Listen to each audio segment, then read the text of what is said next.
Welcome, ladies and gentlemen. It's time for some racing action at Daytona. Season 2 of the NAISCC Race Car Graveyard Truck Series begins. Last season, it was all about the expansion from the Cup Series, from the NAISCC Cup Series.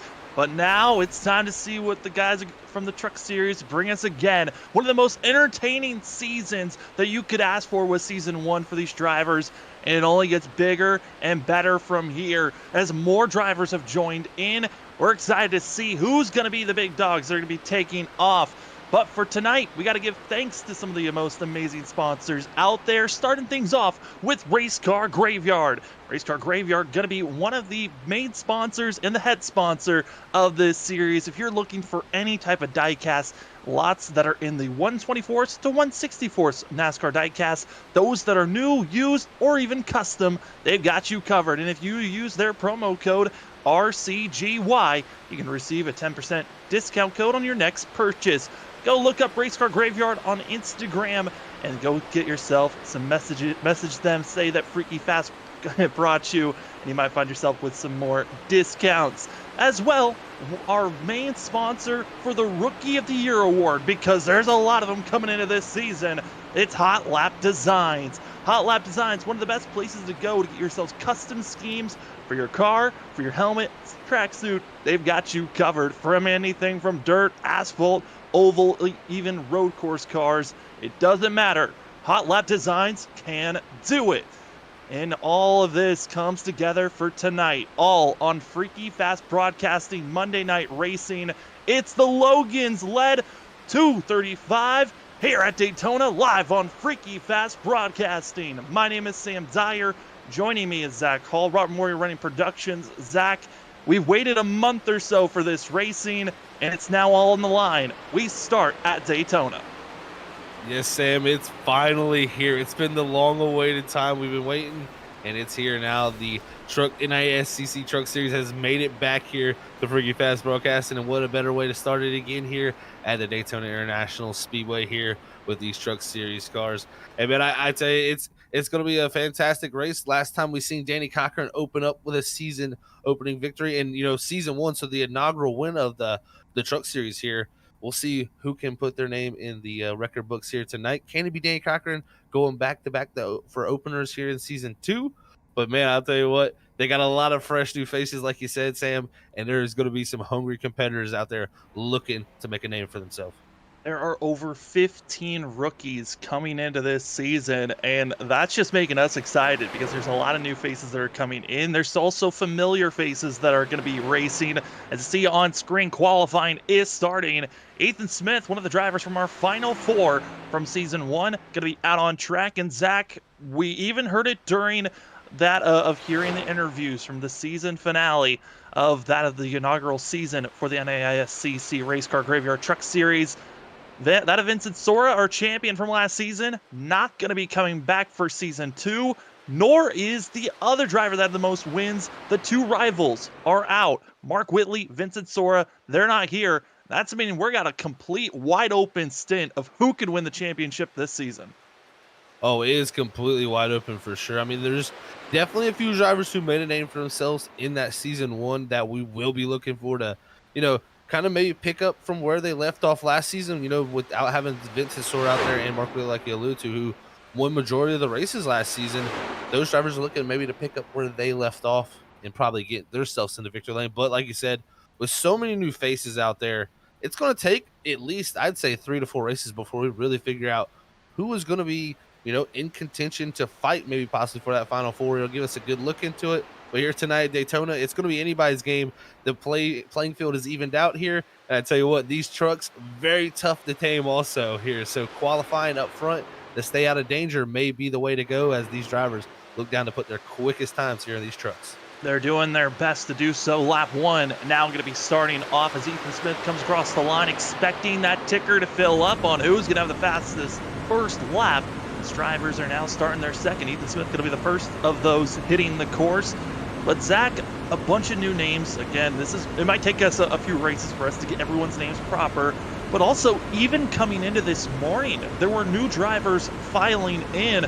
It has been a constant growth over the offseason for these drivers, and that's what makes tonight even more exciting, is that there are so many new faces that we're excited to be giving you and talking about throughout tonight and throughout the season.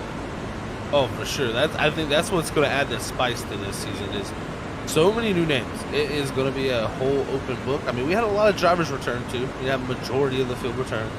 But here, having so many new names, so many new storylines that we could develop. I mean, we saw the storylines last season. It was fantastic. It seemed like each and every week a new storyline was created. But hey, man, it's an all fresh season here to start. Everybody starts from an even playing field. Everybody's at 0 points to kick it off here tonight.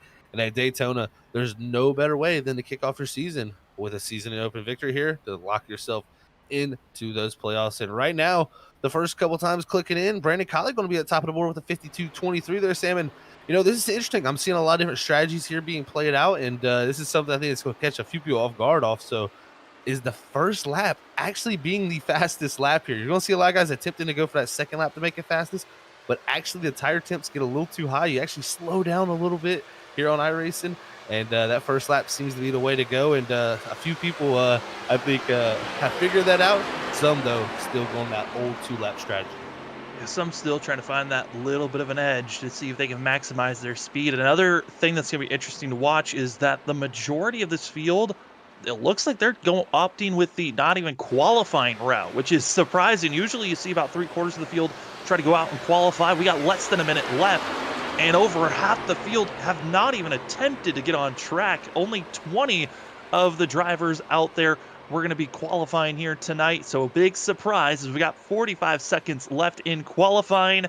And that is not Vincent Sora's number anymore. It is now that of Thomas Green taking over the number 15 number. Zach, this is going to be a little bit of a trip. Some of the drivers last season changing their numbers. So that's another thing that's going to be different for us to get used to up in the booth is drivers changing numbers, some changing teams, and as well, all the rookies that are coming in this season. Yeah, it's going to throw us a little bit for a loop up here. We're going to be learning along with this field here as they learn the rest of the field that, you know, this is their first opening race. They had a little bit of preseason racing. Not everybody was able to get out there. Now it's the first true test with them all out on the racetrack. As it looks like now about 21 drivers have taken time around here at Daytona as the clock ticks away, and that ends the session. Looks like Brandon Colley going to control the top of the spot there. And, man, interesting strategy, like you said, Sam. Half of our field here electing almost not to qualify. Yeah, deciding not to qualify, and you know, it's a brand new season. There's new drivers. It's bigger stage. There's more drivers showing up for tonight's race than even last season opener. Last season, we had about 35 drivers show up. We've got a total of 39, and even though there's only 39, we got reports of drivers saying that they weren't even going to be able to make it. So this field could grow even more going into next week, which is more exciting. As the drivers qualifying is done, it's time to take a look at our Sac City Designs qualifying results. Taking the top board in the pole position, it's the one machine of Brandon Colley, and it makes sense for the number 1 car to take the number 1 spot here for race number 1. To his outside, get just a little off. It's the 0-1 of Aaron Kralik going to be taking that spot with Danny Cochran in 3rd. In 4th, going to be finding Thomas Walter. Tom Bourne going to be in 5th. Within 6th place, finding Alex Light, Jonathan Pittman, Joshua Freed, Anthony Ganono, as well as going to be finding that of John McAdams, finishing out our top 10.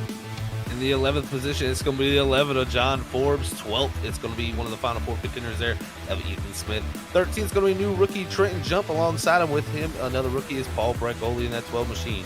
15th place going to go to Justin Sipes. Alongside him will be the 29 of Logan Breaky in 16th place. Along with 17th going to Cody Dorsey. 18th is going to be the 25 of Cody Reed. 19th to Jason Tamer in the 81. And rounding out that top 20, it's Kyle Rochelle in the 21. Then you're going to find it in 21st position, that Thomas Walter, Max Foner, Dakota Moniz finishing out 23rd. With that of Trevor Earhart, Blake Howell, as well as Eric Stamp, Sean Huttstutler, Martin Morales Jr., George Fosuk, as well as Isaac Shelley going to be in that 30th position. 31st going to go to Kerry Tribune. 32nd is going to be Ryan Ferraro. 33rd going to go to Robert Schmuck. 34th place going to go to the 54 of Christopher Norris. 35th is going to be the 19 of Tyler Dingler. Alongside him will be Carl Puller, the 71 machine, starting 36th. 37th is going to go to Peter Alley in the 13 machine. 38th is going to be Martin Morales Jr. And rounding out the field in the 39th position is going to be Isaac Shell. All drivers get set up.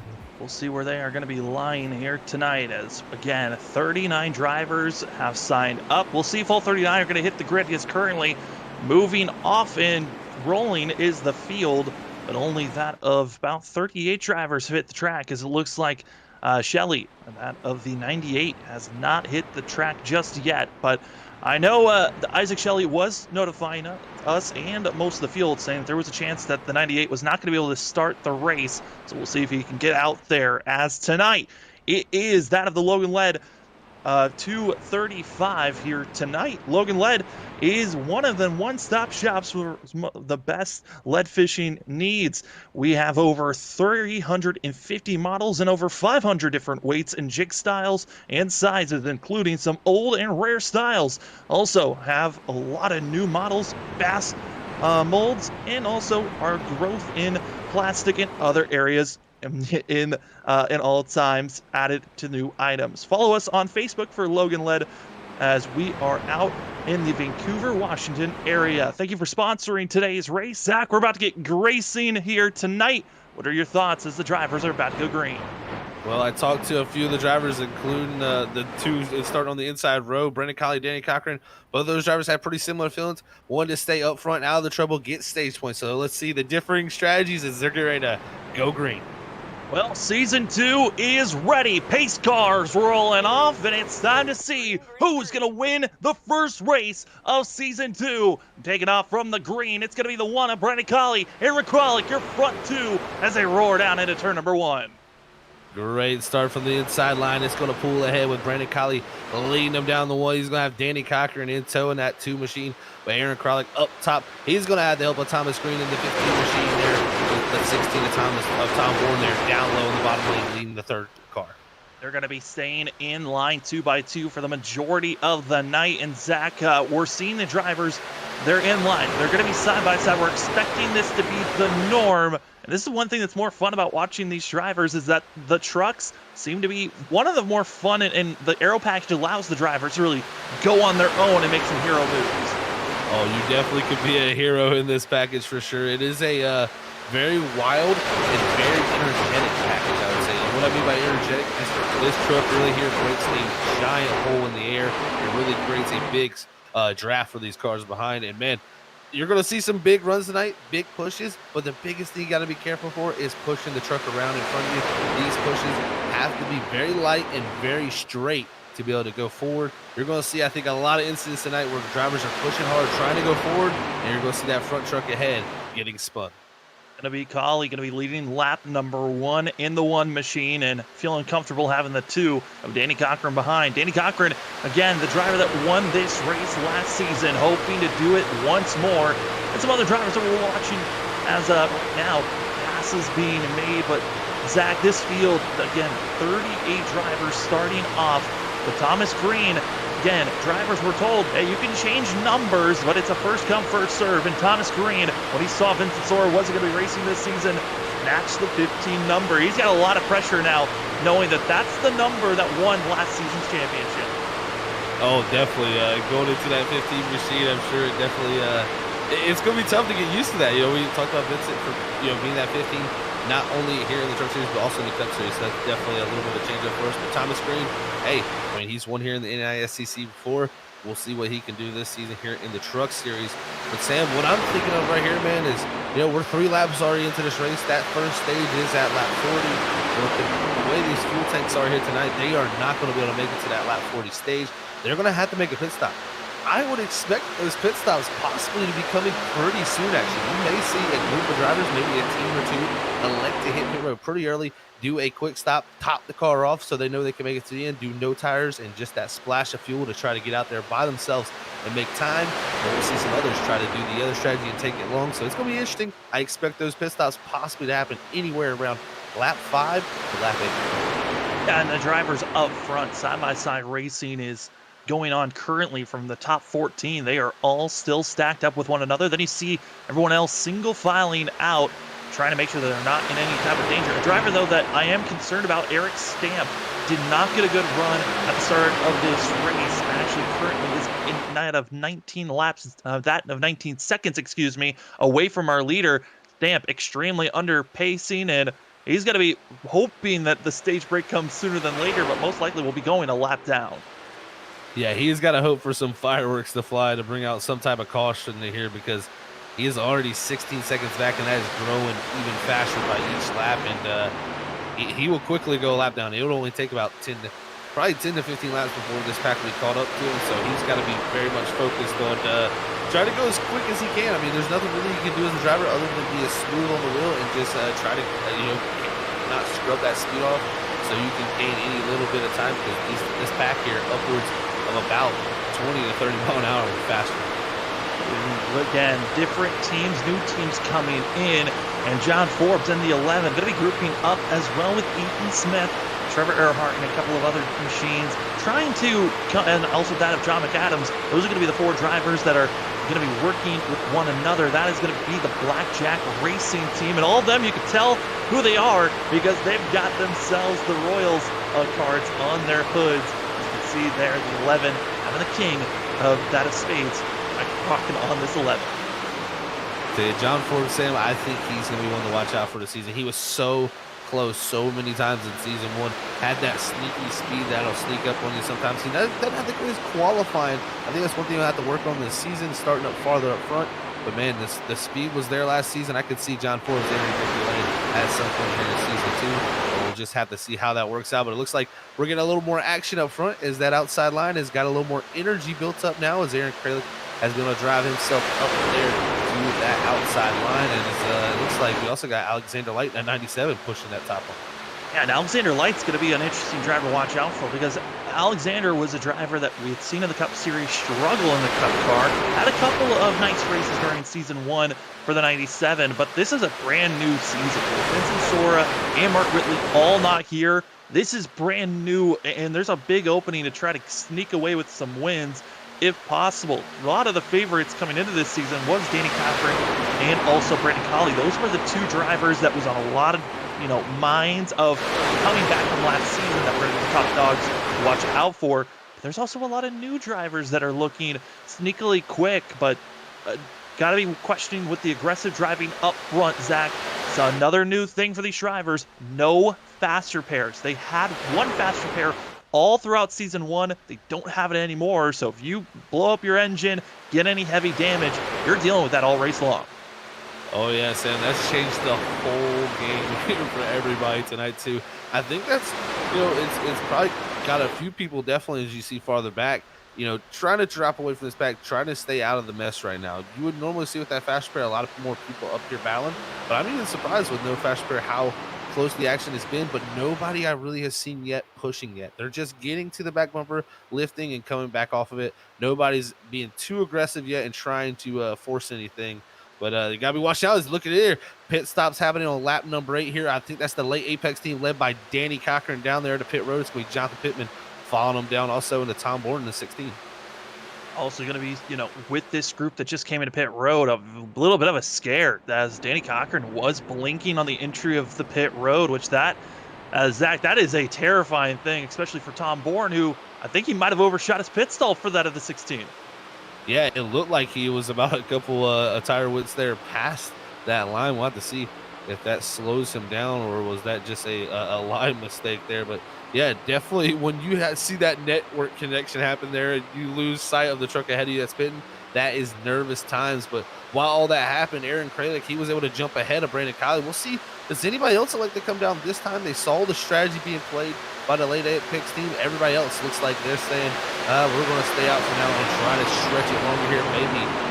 The thing is, though, Sam, they're thinking maybe catch a caution, but this track is like a road course. You can stay on that lead lap by just taking that splash of fuel, getting on ahead with your team. If the caution comes out, late Apex is going to stay out while the rest of the field has to come down and do service. They will jump the field. Yeah, they're going to hope that they can try to jump as much as possible. It looks like there was a slight gap between all the drivers that came into pit road, so that strategy could backfire. But the drivers on the outside working with one another, seeing, the rookies kind of having a little bit of a show right now, being up front. There's some drivers that are going to have some different schemes than what their actual numbers are on track compared to what's on our ticker. There was being told of that as here comes another pod, and this is a much bigger group, Zach, that's coming into pit road. Yeah, much bigger group for sure. And They're all going down here, and this is where it gets a little bit scary. It looks like the 15 there of Thomas Green's going to lead them down. Looks like Kralik actually was the first with the 46 of Trenton jump there too also. Over that of 10 drivers coming in together this go around, and a couple of them I thought we were going to be seeing some contact with the way that they were brushing in. And I'm curious, James Tremmel, with how many drivers came in, there's always a chance you could miss your pit box, and that's what happened to the 8 machine. James Tremmel going to be having to come back into pit road, our rookie. He's not a rookie in the Cup Series, but for the Truck Series he is. James Tremmel going to have to come back into pit road by himself. That's a big mistake. That's going to put him a lap down most likely there, Sam. That's going to be tough for him to come back. Got to stay, hopefully that first car lap down and hope nobody else goes lap down. Look, we got more coming down. Here's Trevor Earhart along with Sean Husto. Looks like that team's going to head down here to pit road and get service done. And I tell you what, a lot of people sliding through boxes. You know, we saw the 16 Tom Bourne. We talked about him sliding through his box. He actually did, but he did a wonderful job to get it backed up super quickly. He was able actually to stay in tow with Danny Cochran up front. So that was an excellent job by Tom Borden just by sliding through. The drivers that came into pit road currently looks like those that came in first. It's got to be that of Trenton Jump that's leading that group, but he's all on his own and doesn't really have a lot of assistance behind that of the Trenton Jump. He's going to need a little bit more help if he wants to get back in line. But looking at the drivers up front, we're starting to see that of Limitless here in the 54, that of Christopher Norris running with this lead pack, waiting whenever he's going to come into pit road. We've got a close look at the Limitless machines, and Limitless was a team that came in, Zach.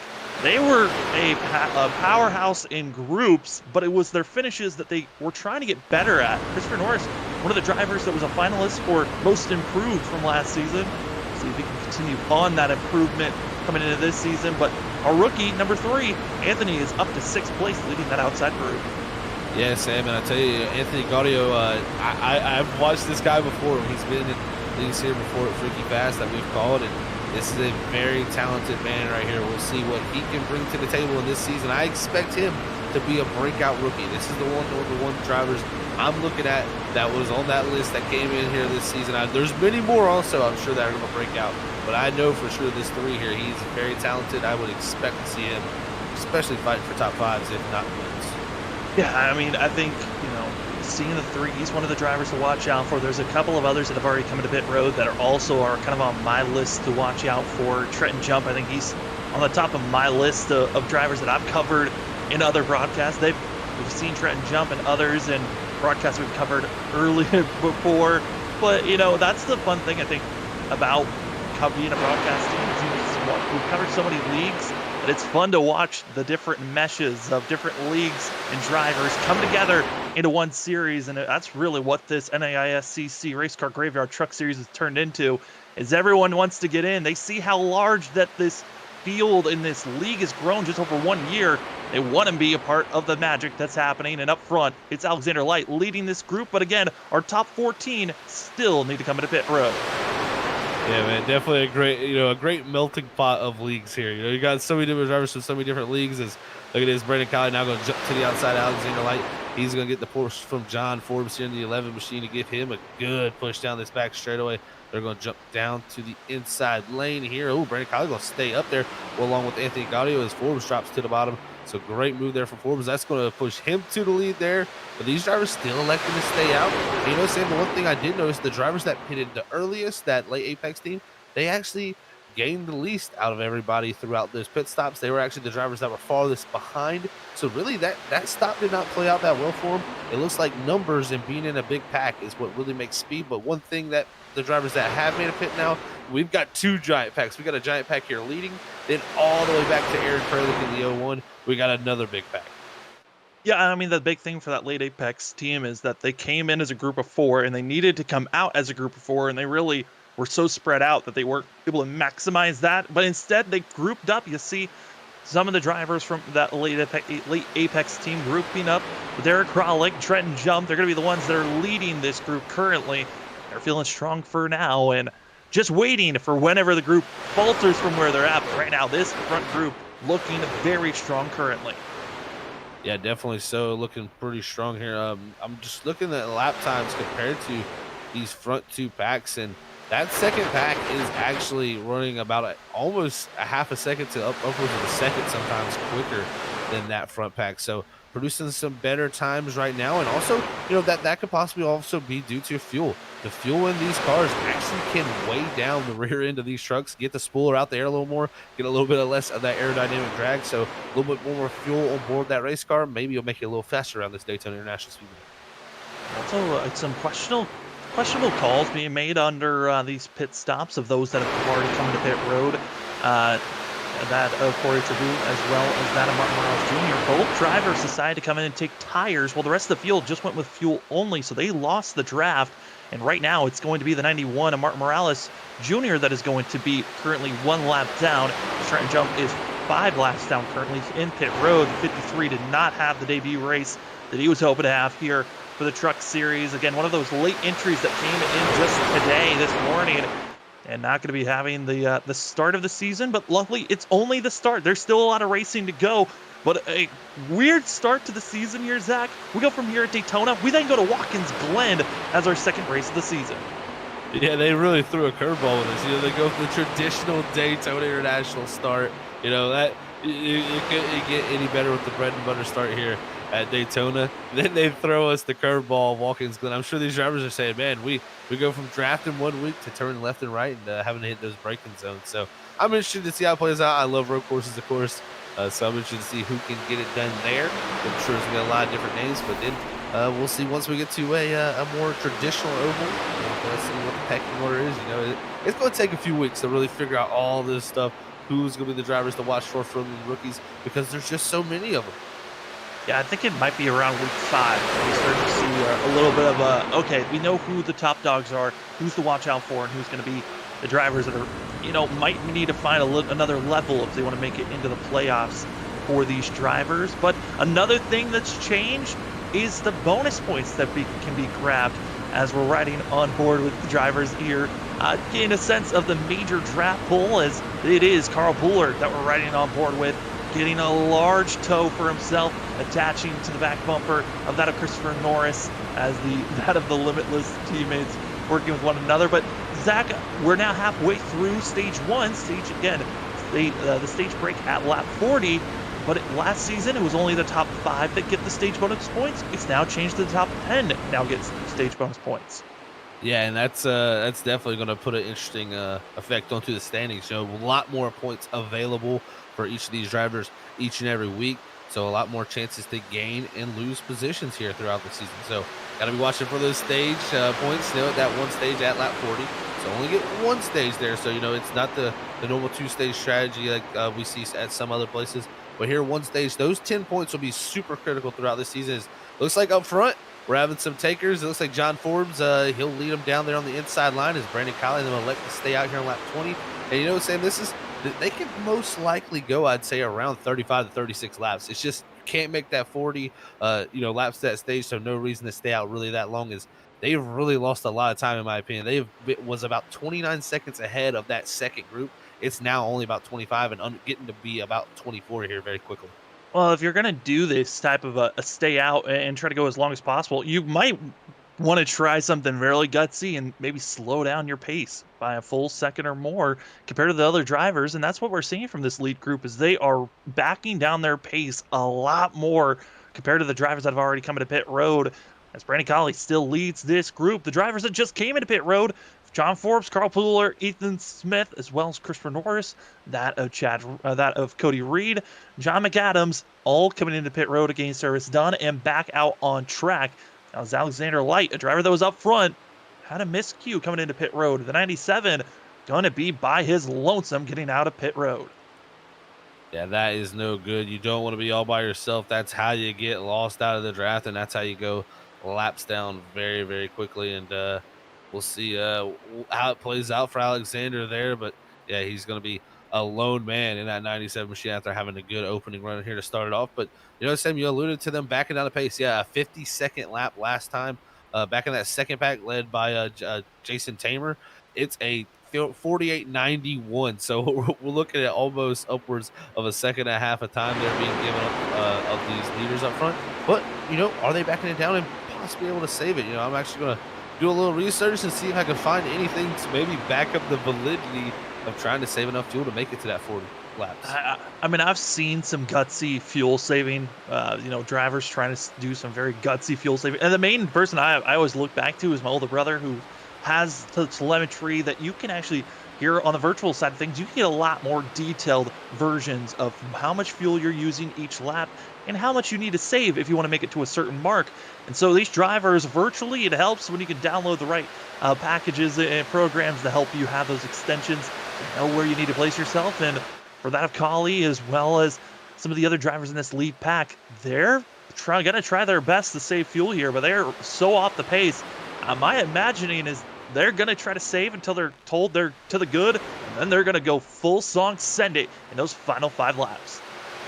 And looking at a little bit of data here from actually one of the trucks out there right now running. Yeah, they've actually hit pit road now anyway. So the one of them have now hit pit road finally. And I was thinking that was going to happen pretty soon.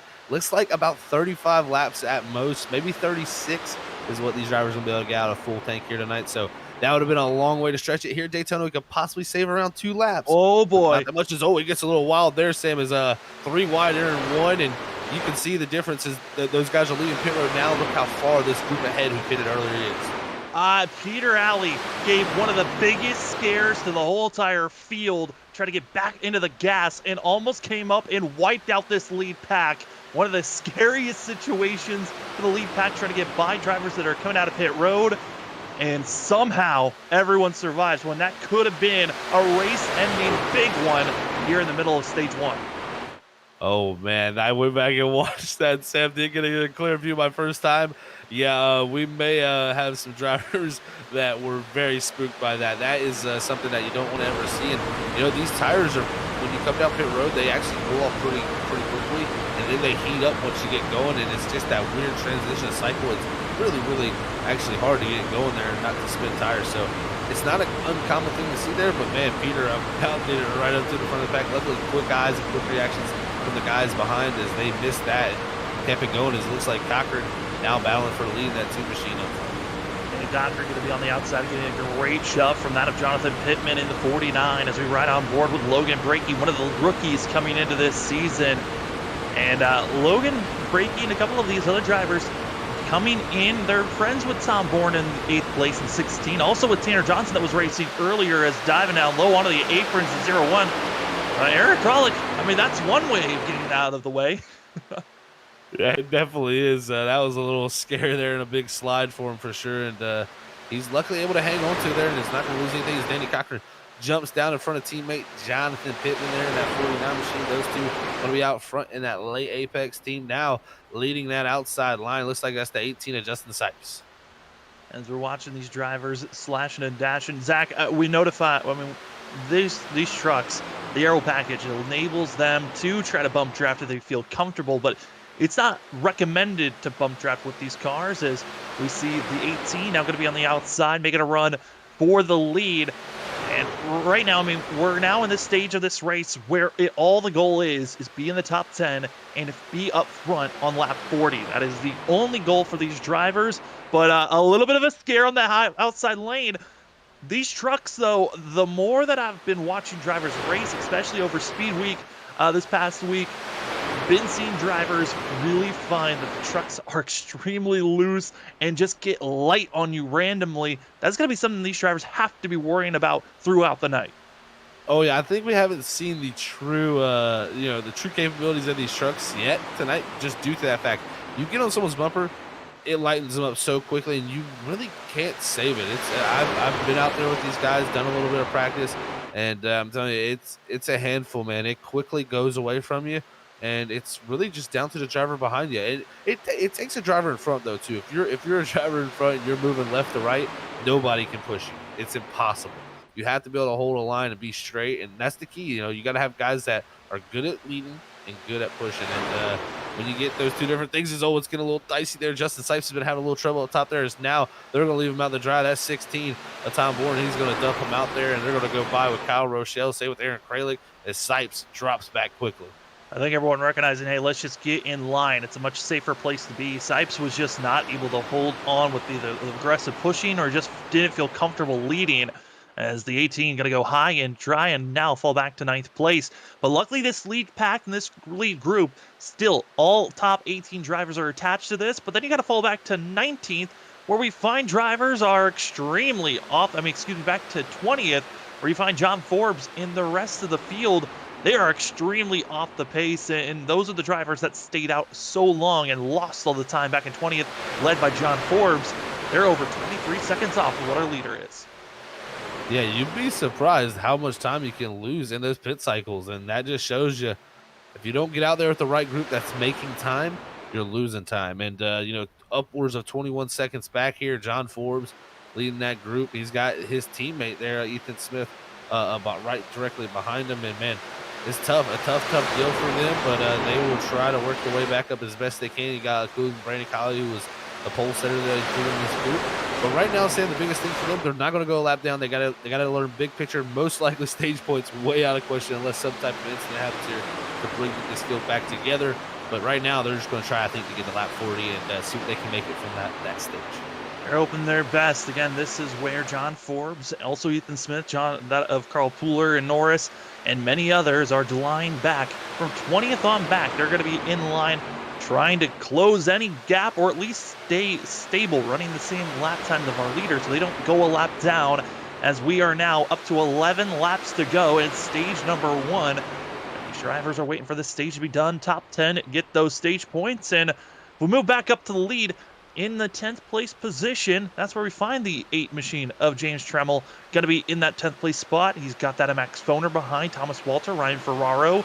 These drivers all just staying stable, not really putting themselves in any danger. And this is what I'm liking, Zach, is everyone's staying single file. But I think we all know when it gets to 5, maybe 3 laps to go to the end of the stage, it's going to get hairy up front.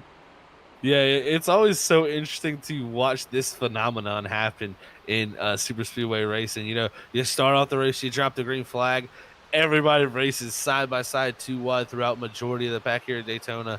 You're racing really hard. Then you come out of pit stops, you're really trying to position yourself well here at the end of this thing to have track position. So everybody's fighting hard. I was watching there during that sequence where they weren't leading. They were that second group once they hit pit road.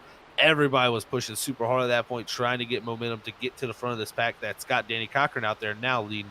And I tell you what, Sam, now with about 2 laps to go here, less to go than that to go here in the stage, these drivers have all calmed down. Everybody's positioned themselves, and they're waiting for their final move. Everybody's just waiting for that technical move, and that's why you're seeing everybody wait. They don't want to give up any track position that they have right now. I think you're going to see that first position probably being made from somewhere about 8th on back. We'll see who's the first to do it, but I expect anywhere from 5 to go, those moves will start being made. Yeah, we're getting closer and closer. We're about 3-4 laps away from when we're expecting drivers to get very antsy up front. But currently, it's going to be that of Danny Cochran, that of Jonathan Pittman, James Tamer, as well as that of Trenton Jump. Kyle Rochelle going to be your top 5. And then you find the rest of the drivers. It's trickled in. You got, again, 15 rookies signed up for this season. And that is going to be cutting most of this. It's a little bit under half of the field are all rookies. So tonight and most of the offseason was just trying to get everyone meshed with one another, figure out driver tendencies so that we could get this clean racing. Because, Zach, this is much cleaner than what we were seeing during the practice race. Oh, for sure. I watched that practice race, Sam. I was there. It was a little bit wild. They were definitely testing the limits. But that's why you have practice races. That's why we have times like that preseason thunder for them to get ready for these type of races. Everybody learned what we can do and what we can't do there. Nobody's pushed those boundaries yet. Those boundaries were yet to be pushed, but at some point they're going to have to go towards that area to get the speed they need to be able to push themselves to the front. But everybody elected to be pretty smart here in these opening stage. And I got to say, Sam, for having this many new drivers like you pointed out, around 15 of them there, so it's a great job by them in this first stage to keep this thing completely green so far, and we've had some great racing. Driver to the outside, going to be trying to make some moves. You saw there, and they're going to be in the red and blue. Right on the back of the 81 of James Tamer, just getting a sense of these drivers waiting. And when you're riding on the back bumper of some of the drivers that are in the lead, they've got to be trusting on their mirrors, as well as if they do have someone spotting for them, to let them know, hey, that outside line's starting to form up.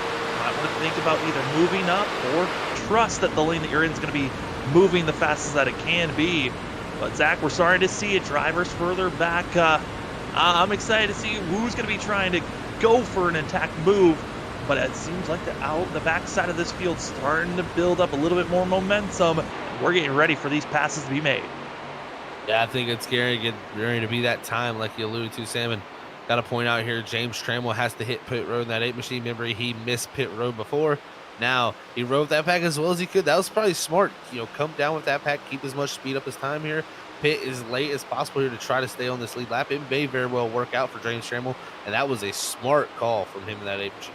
It was even smarter in the fact that there were already 3 other drivers that were a lap down. So if he had gone a lap down by pitting by himself, would have been going multiple, probably more than 1 lap down, or could have been having to battle to be that lucky dog spot. Instead, should have a big enough lead to stay on the lead lap. As up front, we're starting to see these drivers. I mean, this is our second pack, I should say, battling, starting to get a little bit more hairy around this second pack. And so we've got that of Robert Schmock, as well as seeing that of Brandon Colley and others getting a little antsy on how they want to be passed with one another. It's interesting to see them racing this hard back here around 20th. No stage points awarded here. You would think these drivers know how far back they are. They're probably just going to try to ride it out from here to get to the end of the stage, stay on the lead lap. But looks like a few of them were electing to do it, but that outside line deteriorates. But, man, back up front, it's still Danny Cochran leading the way. But Justin Sipes, he's the first one to jump out with Jorge Fonseca there in that 24 machine. They're on that outside line trying to work their way forward, but it hasn't done nothing yet up front. It's Trenton Jump now. He's going to be the first one to jump out from the 4th place position now, all by himself. Who's going to go with him? I'm expecting to see possibly Logan breaking a couple of others. Tom Bourne now going to be moving up to the high line and seeing some drivers starting to flex. Okay, it's go time. Let's get ourselves in a move and a groove with one another. And on the outside, going to be a push from the 16, trying to give it to the 46. Trent Jump, Tom Bourne. They're going to be trying to get as much momentum as the inside lane. They're clogging up. Moving up is Kyle Rochelle, who saw that they were starting to back off, and the accordion effect was moving back to the 21. A great move by himself to move to the high line. Here we go, Zach.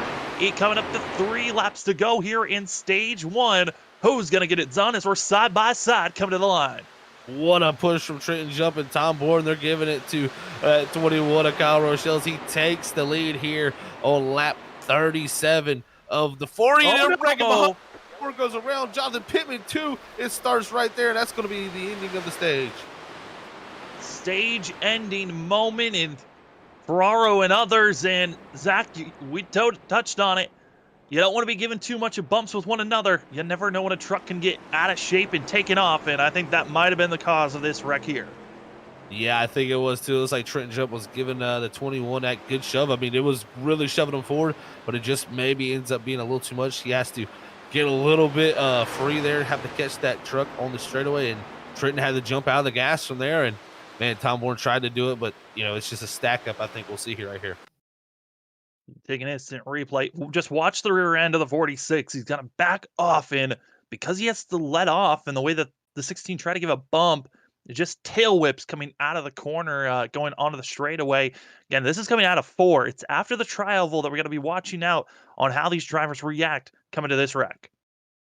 Yeah, you're going to see it here. This big, giant run this outside line had. They had a lot of energy built up here, and you're going to see 46 just shoving all the way through the tribal, doing a good job of staying pretty connected and pretty straight also right to the back bumper. You can see he's not really off to one side at all, but as you come out of this transition, it's so hard to stay connected to that truck ahead. You see they get a little off center, it pushes that truck, and then he has to lift. You see the flame even from the tailpipe of that raw fuel burning when he lifts, and from there, it's mayhem. Tom Bourne can't get checked up in time along with Justin Sipes, and it sends him around with Jonathan Smith, and just a hard, heavy lick there right in the middle of the pack to Tom Bourne. Tom Bourne, Ryan Ferraro, those late contact there, and Tom Bourne comes down, makes a little, again, the side bash takes out a little bit more damage to the 12. But after that contact, it's going to be Tom Bourne with required damage. The rest of the field has optional if they want to come in and get those repairs done. I'd imagine a lot of the drivers want to come in, just get those repairs as fast as possible. But this is the end of stage number 1. It's going to be Kyle Rochelle, Danny Cochran, Trenton Jump, that of Jason Tamer, as well as just that of Justin Sipes going to be finishing out your top 5 with Logan Breakey. that of George Fosak, as well as Aaron Kralik, Thomas Green, and Max Foner are going to be finishing out our top 10. A great, great stage win there by Kyle Rochelle and that 21 machine. I mean, just a big push there from Trenton Jump. He gets a little bit loose, and from behind him, nothing wrong done there by Kyle Rochelle. He was just trying to hang on to it, and that's a product of pushing here, Sam. It's always different, top 10 now, we're going to be getting those stage bonus points. We were so used to top 5 getting them that a little bit different, but coming out of pit road, it's going to be that of Danny Cochran beating out the others, as well as Trenton Jump. Kyle Rochelle going to fall a couple of positions down. No surprise, some drivers going to be having themselves repairs that they need to be getting themselves for.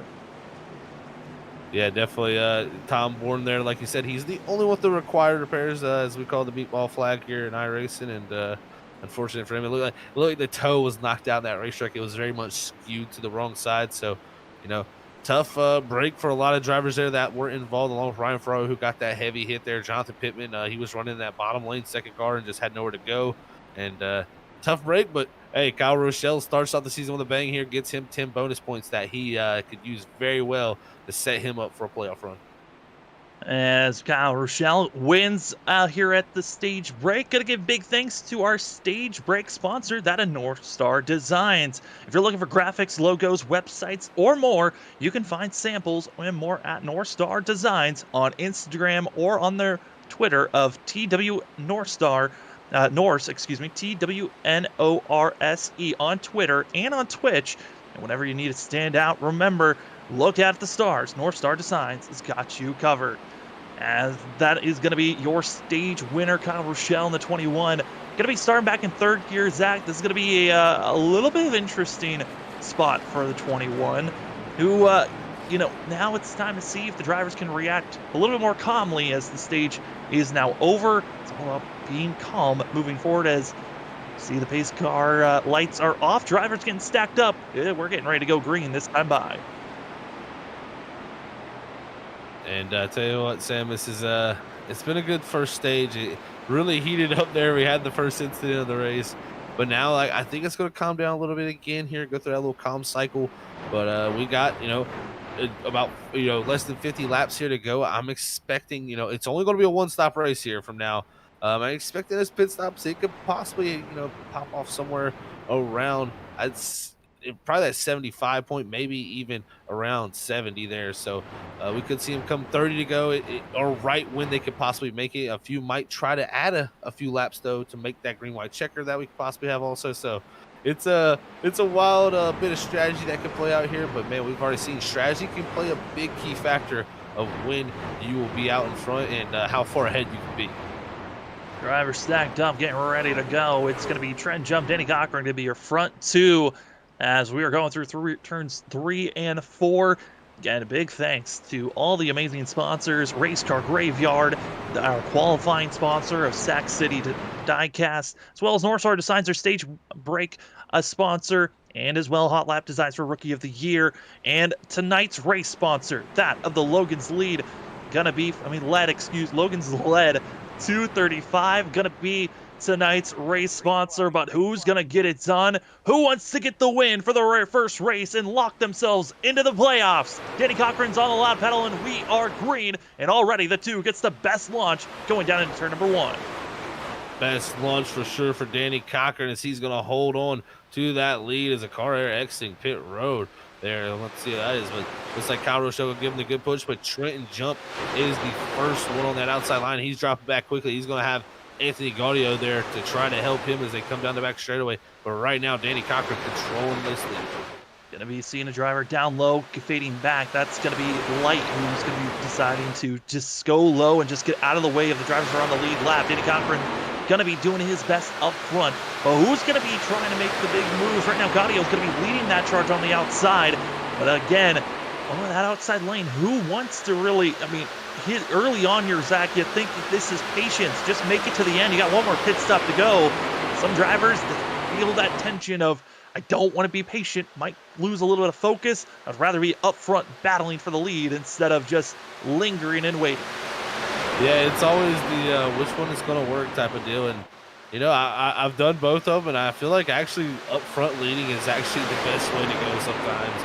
when there's mayhem. And I think you're seeing that from a few of these drivers. Looks like Brandon Colley, Danny Cochran, their plans both to get out in front as best they can. Is let's say Brandon Colley reviving himself after those pit stops, and he's getting himself back to that outside line. Outside line is getting a little bit more grouped up and making the charge. Also, we're starting to see drivers, again, rookies are showing that they want to be up front here early. Zach, I'm interested to see some of the drivers that are further back that are being a lot more patient. They're recognizing, hey, side by side, up front, you do that. We've already seen one wreck happen already. We'll see who wants to be finding themselves faltering anymore as the outside lane, Gaudio, Colley, they're making the charge as the one is leading on the outside.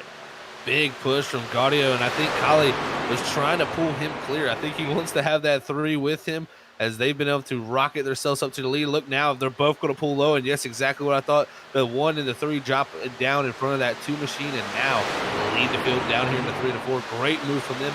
Now it's going to be Paul Bragoli up on that top line. He's going to have Robert Schlock up there along with him, trying to push their way forward here.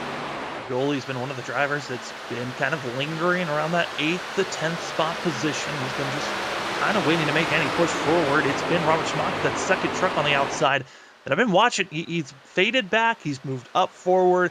There was a moment where he had a little bit of a scare most of the field with some blinking. I think his internet's finally cleaned up. Now we're going to be seeing how the 60 can be making the push here on the outside, but you're going to need a lot more drivers together and a lot more stacked up if that outside lane wants to get going, because everyone else a lot more cramped up with one another on the inside. But maybe you don't need some help. That outside lane, Schmock, huge push.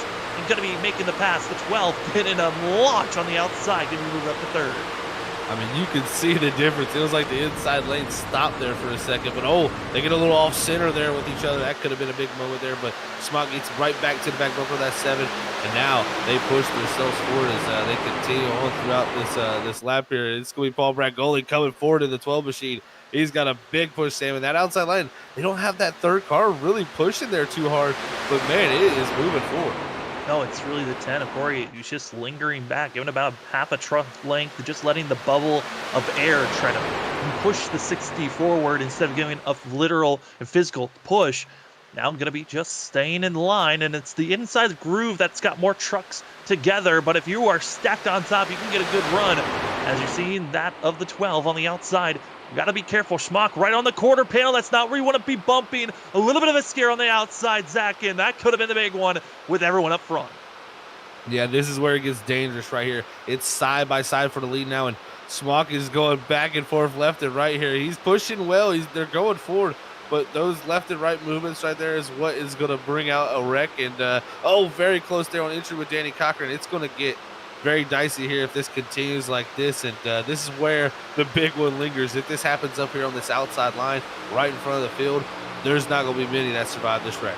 On the outside, you feel like you have all the power and freedom to really make some moves going up, down, and you can force it 3 wide if you feel like it. But if you're on the inside, you feel trapped, a little claustrophobic, and feeling like you're at the mercy of the drivers on the high line. If they come down, they can ruin your day. You can't really go down unless you're on the front stretch or back stretch where you've got to run off to go away from the cautions or wrecks. But when you're in the tri-oval or in the corners, you're at the mercy of everyone else if you're down below. As right now, it's Brandon Colley looking strong. As Schmock as well as seen some others.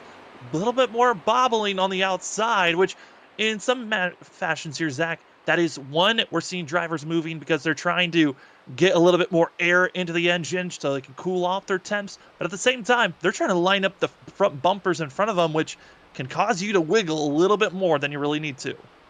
Yeah, you get into a little bit of a game where you're following the guy ahead of you, and you'll see that where the guy ahead will dart a little bit left and right. That guy behind him is trying to follow in that draft and stay locked to that bumper, and they'll do a little darting left and right, and it can cause issues for sure. As though they come up here on the lap traffic, this is going to be an interesting situation. Justin Sipes going to hold the bottom lane. Here comes the lane. They're going to jump up high. Does everybody get enough room? Now Justin Sipes slides onto the apron here right as they get down, and now looks like Colley and Gaudio going to jump back in front of Cochran there.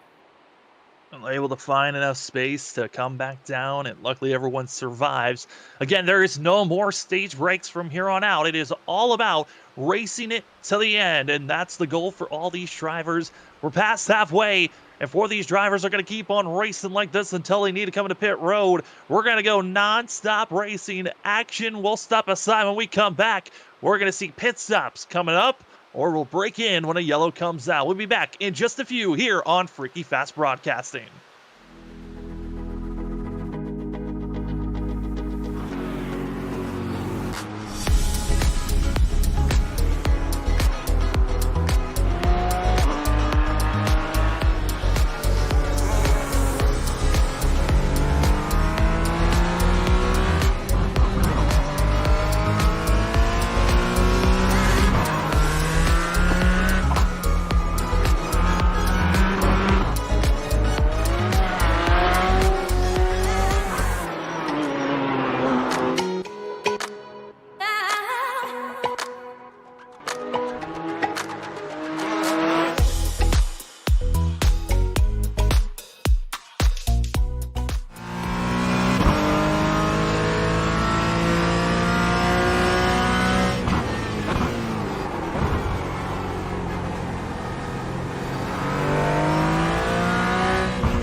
Welcome back, ladies and gentlemen, to the NAISCC Race Car Graveyard Truck Series, Season 2 of race number 1 here for these drivers. The start of a brand new season. We're excited to give you all the coverage here at Freaky Fast Broadcasting. My name is Sam Dyer. With me is Zach Hall. Running productions is Robert Moyer. And Zach, these drivers have been clean green. We're expecting pit stops here, and right now, we're seeing, a lot of the rookies trying to mesh well, and they're melding pretty well with this lead pack. But we're all, even during commercial break, feeling a little antsy and knowing that the big one is still looming. It's not an if it happens, it's when. It seems like drivers are getting in line, expecting pit stops potentially here very soon. Yeah, this is nearing that zone. I mean, technically, you could about stretch it from here if you pit it now, but no reason to pit here right at the edge of the window. I think you'll see them possibly stretch it to about maybe 58 at the earliest, I would say. That's going to give them about a 32-lap run down to the end of this race, and that would be a good point, to give them a good 3-lap buffer on the fuel mileage there, especially if they get a green light checkered or something. So got to think of those things in the back of their mind, but looks like, yeah, like everybody getting lined up down here on the bottom, that's a pretty good sign of when people want to get to pit road. But Danny Cochran in the 2 along with Kyle Rochelle in that 21, they're still pushing hard up top and trying to go forward. trying to find a little bit of extra speed. You see Brandon Colley going to be fading in the middle, and that's because you got a driver, a lap car going to be staying low, and I don't think the field was aware that the 18 was going to be there, as a very scary situation, Zach, which could have brought out a yellow. Yeah, definitely very interesting. I thought we had just seen Sipes take it behind the wall, pull off the track, and stop, and I guess he decided to hop back out there and get some more laps in. So that was definitely an interesting moment there for the leaders, and it shook it up. It allowed Danny Cochran and Kyle Rochelle to get down in front, and that pushed Brandon Colley back to third. Now Colley's going to be third in line on the outside, going to be getting a push to that of Kyle Rochelle. Rochelle, Danny Cochran going to be working with one another, and now drivers trying to radio in on what the next strategies are going to be. Who's going to come into pit road, as it looked like they were starting to fade single file, and here they come. Pit road is getting busy as our first batch of drivers come in. Oh, yeah, these were the group that stayed out the longest the first time. They said, we lost 20-something seconds the first time to that strategy that everybody pitted early. We're coming down first this time. Brandon Colley's going to lead them down. Anthony Gaudia, who those two have worked pretty well together so far in this race. They both come down along with that group of John Forbes, and we'll see what these drivers can produce. Oh, Brandon Colley, a little bit of a mistake there on his entry to pit box. And this is going to be that of 20th back to that of 32nd position. Going to be coming into pit road, 12 drivers, and this is a good way to come out. They're coming out as a pack, but this is when things get tricky, is you're trying to get back in line as you're coming out of pit road and getting into the apron. As we see drivers getting back up to speed, we got to move back up to the lead because they're still side by side for this lead pack. Danny Cochran, he's got Cody Dorsey to his outside the 9. A driver that had a very unfortunate season for season 1, just did not have the speed to be up in the lead, battling for wins when we were at the traditional ovals. But it's super speedway racing here, Zach. That means everyone's got a chance to win here. Yeah, it evens the playing field, and I tell you what, Dorsey trying to take advantage of it, that's for sure. And he's here to battle, man. And right now, nobody's flinching right now yet to pit. And interesting even strategies from those guys that pitted. Brandon Colley, who let him down, he didn't take 2 tires like most of the other group. He took 4, and he's going to lose the draft most likely, in my opinion there, Sam. So he's got major troubles for that number 1 machine. Might have been just a miscommunication on who was going to be taking tires and who's not. Most of the time, you usually don't take tires if you're going into green flag pit stops, and here comes another cluster of drivers coming into pit road. Goal, don't get caught speeding or wrecking, and the 24 does that into the wall. As he comes into pit road, locked up those tires, as Danny Cochran going to be leading this pack that comes in. Yeah, Danny Cochran going to lead them down here, and we'll see what the strategy is for this group. Does this group take 2? Do they take only a splash? It looks like Danny Cochran going to jack on the right side of his car, and we'll see. I'll be sitting here looking up pit road. Yeah, 2 tires for that leader that come down. It looks like same for Trenton Jump, as they're all exiting pit road. Now this group up front here, leading led by Cody Dorsey. When do they flinch to come to pit road? I don't think they can wait too long. No, they really can't. Top 13, if anything, they saw what happened with that first time of drivers, and it looks like Smock and also others going to be coming in, and they're going to be coming in just 2 trucks coming together. That is a very small group of drivers. You expected a little bit more help, but this lead pack still going to be your top 12 that need to come into pit road. Still need to come to pit road to get service done, and you wonder, some of these guys seeing how, waiting long, how bad it played out for them. Right now, this group still elected to stay out here, and it's definitely a risky strategy, but man, you never know, it could play out for them. We've seen at some points this pack up front be faster, but right now, looking at lap times, 50.271. That's a very slow time in the draft. And you might be wondering, how is it that if you stay out longer, you might be losing time? Well, when you have drivers all coming into pit road, there's a lot more spacing. You need to come in and close in that gapping, which loses more drivers, more energy gets diminished, because you're losing that speed, and that's why these groups that stay out longer and longer, they lose time as another group of drivers come in. Earhart, Hutstetler, Loveland, and that Martin Morales Jr. come in together. That group going to come down, and yeah, the time clicking away here for each of these drivers. Max Foner, Thomas Walter, that team right there looking to make something happen here with this strategy. We'll see how they can do it. This was a group 2. A lot of these drivers that we'd seen drop back much earlier in the race, including Tyler Dingler there. So They're right now in the first positions they've been really up front all night.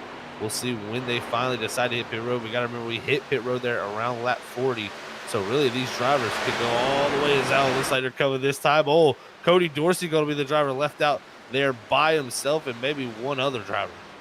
Gonna be Dorsey out there, and also trying to get attached to Dorsey behind is going to be Eric Stamp. And now Stamp is going to be a total of 9 laps down, but has been trying to run with Dorsey the best that he can. But Dorsey's blinking. That could be loss of time and ground. But this is the group that came into pit road soon, and they've been swapping back and forth. Trenton Jump, Danny Cochran, they've been bickering on who wants to be leading where, but this is danger. Danny Cochran stuck on the high line, and here comes a lap car, and a driver spinning behind. That's, oh no, wrecking further back. We stay green, but an issue for the 12. Yeah, that was Paul Bragoli, but he's got the car slow on the apron here, getting into pit road as we stay green here. That could have very well been a major incident. Somehow, you know, we see those instances where you get shoved down onto the apron and the car almost saves itself, and he did a great job holding on to that thing, and that totally should have lots of damage. That's important to pit road as pit cycles continue to go through. Cody Dorsey hits pit road that time, so now it should cycle through here. Going to cycle through, and it should be seen out of the 24, which George should not be in this lead position on the middle, I should say, as they're flying by. Drivers are getting back up to speed. This is the danger zone of drivers melding back together. They're going to be 3 wide up for that of 3rd place. Dangerous position, but Zach, less than 30 laps to go. You want to be up front to place yourself for a chance to win. And on that outside, trying to drop down, Logan Breaky, Trenton Jump, they're going to be working with one another. Then you've got that of Tamer going to be stuck in the middle, trying not to lose too much ground. But on the inside, leading this group, George was the driver that got into the pit wall on pit entry and still has the speed to be leading up front.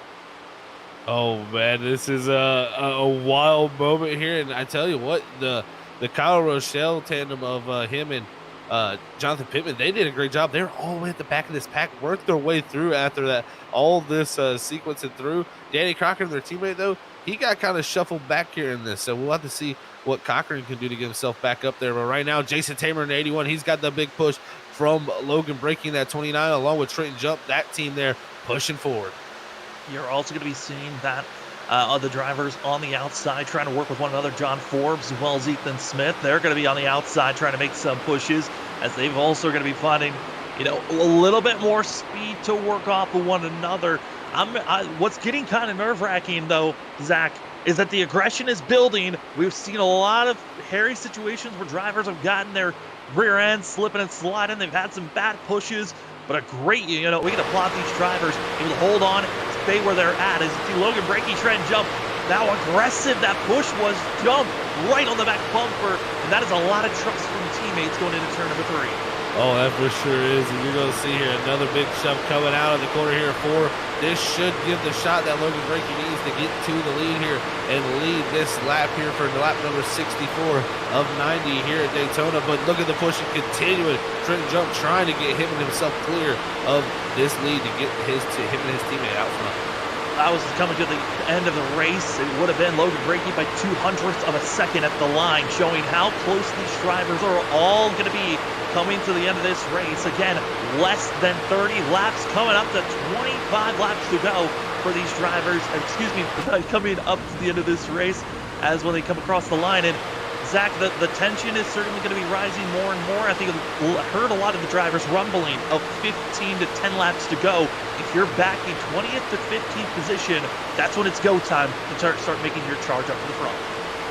Yeah, it's looking like go time. It's possibly already right now with some of the pushes we're seeing. I mean, that outside line was charging forward, but they have lost a little momentum there through 3 and 4. It's allowed Jason Tabor and Fonseca in this 24, along with Rochelle and Pittman in this bottom lane to really move forward. But now Gaudio, he jumps up into that outside lane along with Trenton jumping break. Currently, right now, it's going to be only one driver officially out of this race, and that's Tom Bourne in the 16. All other drivers are out on track racing currently. Those that are on the lead lap going to be your top 30. As right now, going to be seeing that of Osenka, as well as going to be seeing the 81 of Tamer, going to be your front 2. But Logan Breaky, as well as Trenton Jump. Breaky does not want to have the 24 leading. He's trying to put his nose anywhere he can to get by the 24. Oh, man, he's definitely tried anything in this power here to make it happen. Big run from the outside lane, but that inside lane with only 3 trucks holding strong so far. Great job by them as we continue on for another lap.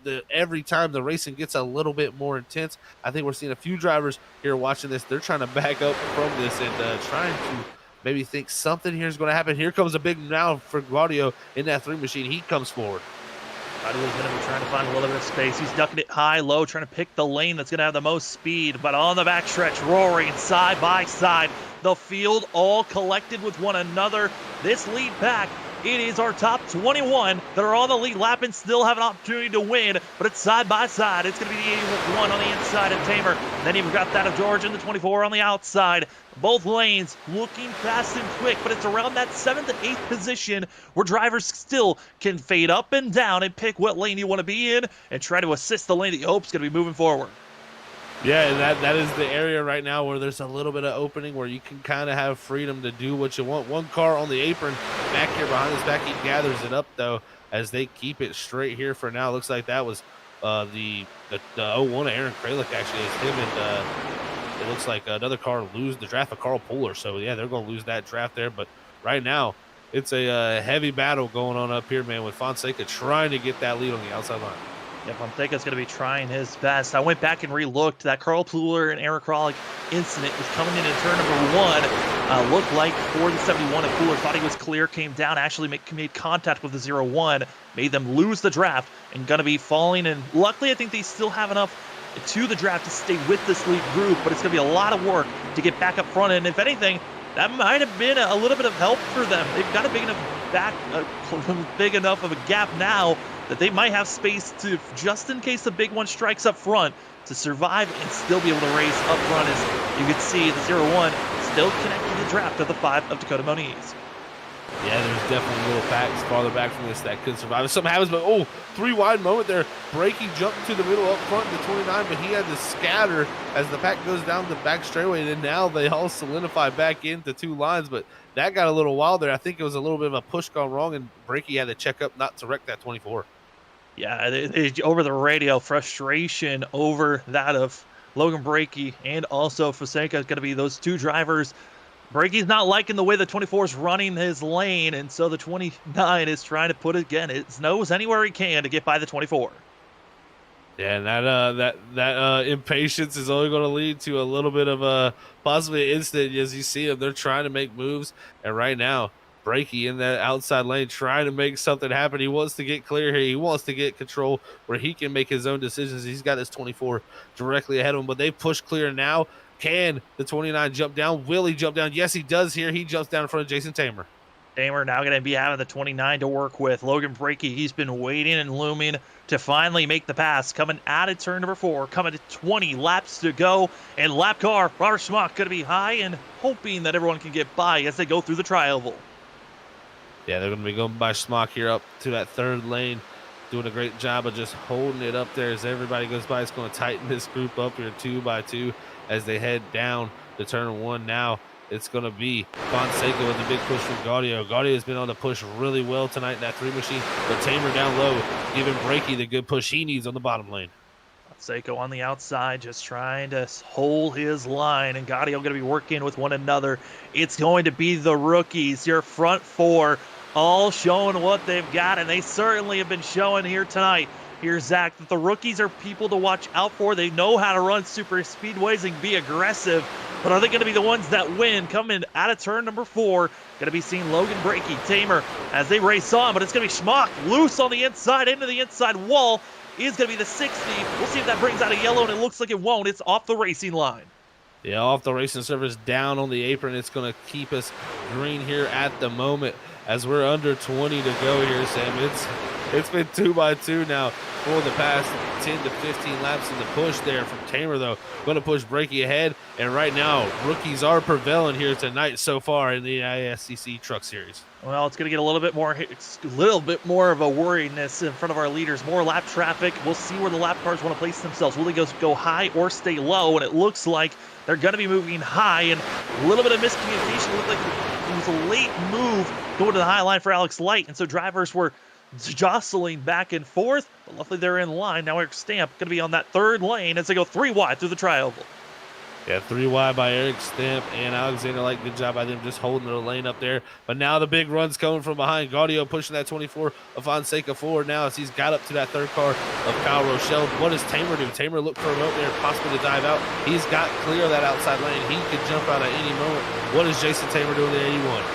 Gaudio's trying to hold, and you can just tell Gaudio was hoping the 24 would just stay on the outer groove and just right on the seam, but out of the corner, dipped a little bit too low, so the 3 had to back off just slightly, feeling the run on the straightaway, but you could tell Gaudio trying to run as smooth as possible as the 24 is wiggling just slightly, being this lead car, which any slight of wiggle is scrubbing any time for that group. But here comes the push from the 3, and this is one of the lightest parts of the track for these trucks.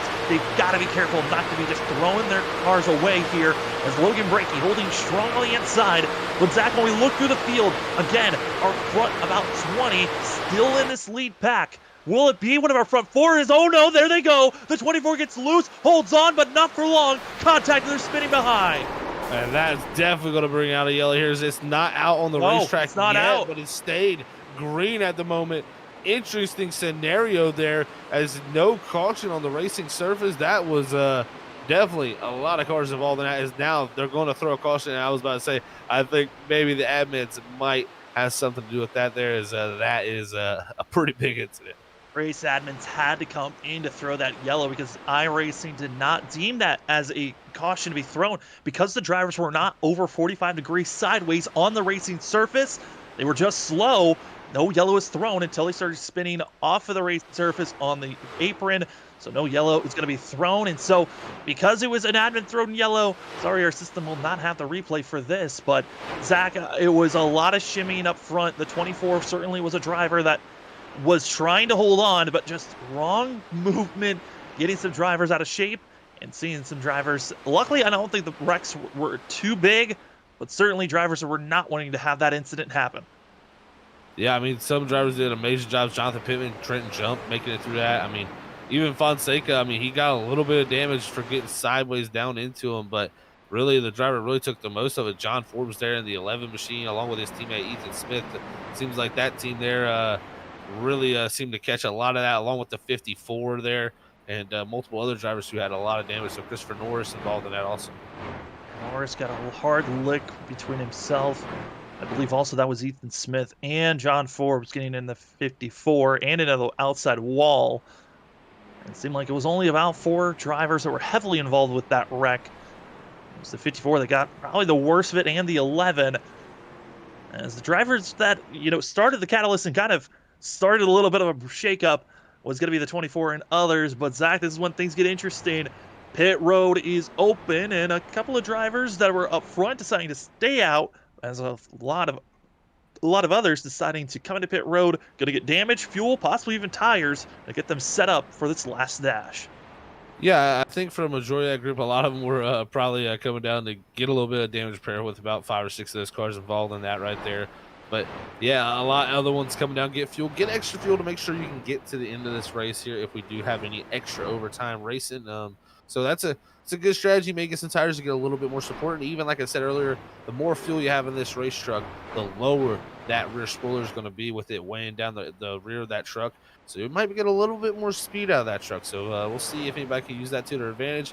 But of course, for Breaky, Tamer, Fonseca, Gaudio, Pittman, that top 5, they're not coming down at all. They got track position. They're staying with it right now because everybody's going to be grouped back up. I mean, we've got 30 cars on the lead lap. It's going to be every man for himself here, and a lot of clean trucks too. So a lot of good, fast trucks here still able to make moves, and I'm expecting big movement throughout this field. Well, we're going to step aside for the last time here tonight. When we come back, we'll see who's going to survive for the final less than 15 laps to go. Question to the chat: do you think that we're done with cautions, or are you expecting another big one? We'll be back in just a few.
Welcome back. We're green once again, and drivers are getting a little antsy, recognizing laps are ticking away. Coming to 12 laps to go. Right now, it's going to be that of Anthony Gaudio, as well as Trent Jump, side by side for the lead. My name is Sam Dyer. With me is Zach Hall of our Memorial Rain Productions, as it's the NAISCC Race Car Graveyard Truck Series, as this is the first race of Season 2. Who's going to get not locked into the playoffs? We'll find out, as it's going to be that of the three, holding strong on the inside, Zach, but we've got a sensation. It's going to be a wreck coming soon. Oh, I think it's building up here in these final 10 laps here that we got upcoming. Trenton jumping back down to the bottom lane there. Brandon Colley, though, leading that outside lane now. He's been able to charge his way back up there, as he may have a little bit of room to jump down. He's going to hold on to the outside lane, but right now it's Anthony Gaudio out front, leading the way with the help of Jason Tamer. Yeah, and Tamer and Gaudio both look very smooth so far. Those two drivers, they just get hooked up. They're running well, and they have been one of the class acts that have been just staying up front. And it's been amazing to watch some of these drivers in the way that they've been just working with one another. Again, majority of this field, this is their first time for some of them racing with one another, and they're going to be still getting a little bit more anticipated on how they're going to be reacting. But it's been 80 laps of figuring out who can run a smooth line, who's been frustrating to work around, and now it's coming down to this as we are coming up to 10 laps to go when they come across the line. Yeah, it's going to be everything you got now. And oh, they're wrecking in the back. I think that's Justin Sykes in the 18 going around a car that's multiple laps down there. Yeah, and it's an incident in the back of the field. Moniz, McAdams involved. It looks like they ate a Trammell. Multiple cars. Christopher Norris also involved in this, as that brings out that third caution of the night. And Stipe, who's been multiple laps down, has done some very questionable things here tonight, and this is going to be the most questionable of them all. Once we get to take a look at the replay, and this is going to be wiping out a lot of drivers that were just lingering and waiting for the 5 laps to go marker. Zach, you hate to see an incident like this, but the 18 just try to do a move that there was no reason to make this move. He's already done a lot of questionable moves, but this might be one of the worst of them. Yeah, I would definitely say this was the worst of them for sure. This was not a great move at all. You're going to see Justin Sipes here in a minute as we go down the back straightaway here. He's going to make a move to try to get down ahead of this group of cars ahead of him here. And, you're 7 laps down. I understand, you're still trying to ride with the pack here, but, it's probably better to check up there as the 21 comes up instead of trying to cut down through the middle there with Carl Pooler on the bottom of you there. And really nowhere for Pooler to go, as the Sipes just makes that bonsai move there down to the bottom. And yeah, 7 laps down. I don't know if that's the greatest decision making personally. It's really not. You just need to get out of the way if you're this many laps down. Instead of ruining other people's races, you're not gaining anything by trying to make these passes. A bad, boneheaded move that we hope to see gets cleaned up. For a lot of other drivers, it's not what they want to see. John McAdams, who was on the lead lap, going to get involved in this one. A couple of other drivers that were on the lead lap just waiting for the 5 lap to go. Green light for them to take off. Going to be involved in this one. You see the 8 also with the late contact there of that of James Trammell, who finally had got enough yellows to get back into this race. But with that, the 18 officially done with the night. He's going to be calling it for himself. Types it down. Robert Schmock was already done for the night. Going to be another driver who's DNF'd, as well as Bergoli and Tom Bourne. Going to be finishing out the drivers that are officially DNF'd. But Zach, this now puts us into less than 10 laps to go. It's a go time from here on out, and that means that all give is you're not really giving anyone any space. It's all take. You are taking every opportunity to move forward. Yeah, I tell you what, Sam, just with the way these trucks race and how easy it is to push someone around, coming down to the end here, it's going to be tough for these guys not to have another yellow without really having to lift a lot and give up speed. These drivers are going to be going for it, and I see someone possibly getting turned here again, and us going possibly even into overtime. And then from there, man, the games get even more different, because you can have a yellow in the race. But if we get to that white flag, I tell you what, it's going to be a wild finish, because I think there's no way we don't get back. If we get that white flag, there's no way we get back to that checker flag with all those cars without at least someone getting some type of incident. It's going to all really go haywire on that last lap. Everybody's just going to go full bore, and I wouldn't be surprised if we see someone that's running in 10th make it through a wreck, and that could possibly win this race even. Yeah, when we get the white flag, the gloves are off. You can make as many rakes as you want. It's all about who crosses the line first to win the race. That's all what the goal is. As the laps are ticking away, gives us time to talk about some of the sponsors as the pace car lights go off. We're going this time by. Gives us time to talk about that of ButtKicker. Feel what you've been missing. You'd like to get yourself a game or two. Instead of just hearing sounds, why not feel them as well as hear them to enhance your sim racing or just viewing experience? Go get yourself a game or two using the promo code FreakyFast20 for 20% off. As well to that at Sim Racer Hub. That of Sim Racer Hub, yes. Advanced Sim Racing, excuse me. That at Advanced Sim Racing, going to be one of the drivers one of the best place for these drivers to go. Or if you're just trying to get started into sim racing, go to your one-stop shop to go get yourself anything from a steering wheel, racing chassis, to get yourself your sim rig prepared and ready to go. Use the promo code FreakyFast5 for 5% off buying at Advanced Sim Racing. Zach, really at this point, we're coming to 7 laps to go when we go green. We've got the 81 rookies. Then you can fall back. You got the 29 of Logan Breaky, Trenton Jump. Those are teammates that are working with one another. Then you also got James Loveland and Martin Morales. Going to be the row number 3. Then you start to find our pole sitter, Brandon Colley, going to be back in 7th. The pressure is on for these drivers. They got to be making their move now. Yeah, a few teammates up here together, a few new names up here also. Even we got the rookies showing out here tonight. These final 8 laps going to be very wild out there. Thank you all for tuning in to the Freaky Fast broadcast, and I hope y'all enjoy this because this is going to be one for the books. It's time to see who's going to begin the Logans led 235. Who's going to get it done? Because it's going to be one of these drivers out here on the lead lap. A green flag in the air, coming to 7 laps to go. Who's locking themselves into the playoffs on race number 1 of season 2 for the NAISCC Race Car Graveyard Truck Series? Clean run going into turn number 1. It's going to be that of Tamer and Gaudio going to get their best launch into the corner, but drivers further back, they're already trying to force it 3 wide. Oh, yeah, some drivers up there really being impatient. It's almost 4 wide there at one moment as that driver ducks down back there. Gaudio jumps up to the top lane, blocks Tamer. Here's going to be the 2 teammates of Breaky and Jump down low. What kind of run can they generate? Jump did a great job there to open up the lane for Breaky to let him get in there. Gaudio goes back to the bottom with the block. Here they'll be coming to 6 to go. Gaudio trying to hold on to this lead. A beautiful block by the 3. He just saw the momentum switch immediately, came down. There was no wait. It was all got to make the moves. If you make anything that I like to call a lazy block where you just let the truck drift down or drift up, you could be the reason of someone spinning you around. But right now it's going to be side by side. Tamer, Gaudio, they're going to be the ones that have been up front for the past about 10 to 15 laps. Well, they're going to be up front once again. The question is here, Zach, though, who's going to be trying to make that 3rd lane work? And those drivers going to be all the way back in around 14th place where they're 3 wide, battling for there. And oh boy, almost thought some drivers get out of shape. That was Sean Hutsteller that holds on, but they almost wrecked back there battling for 10th.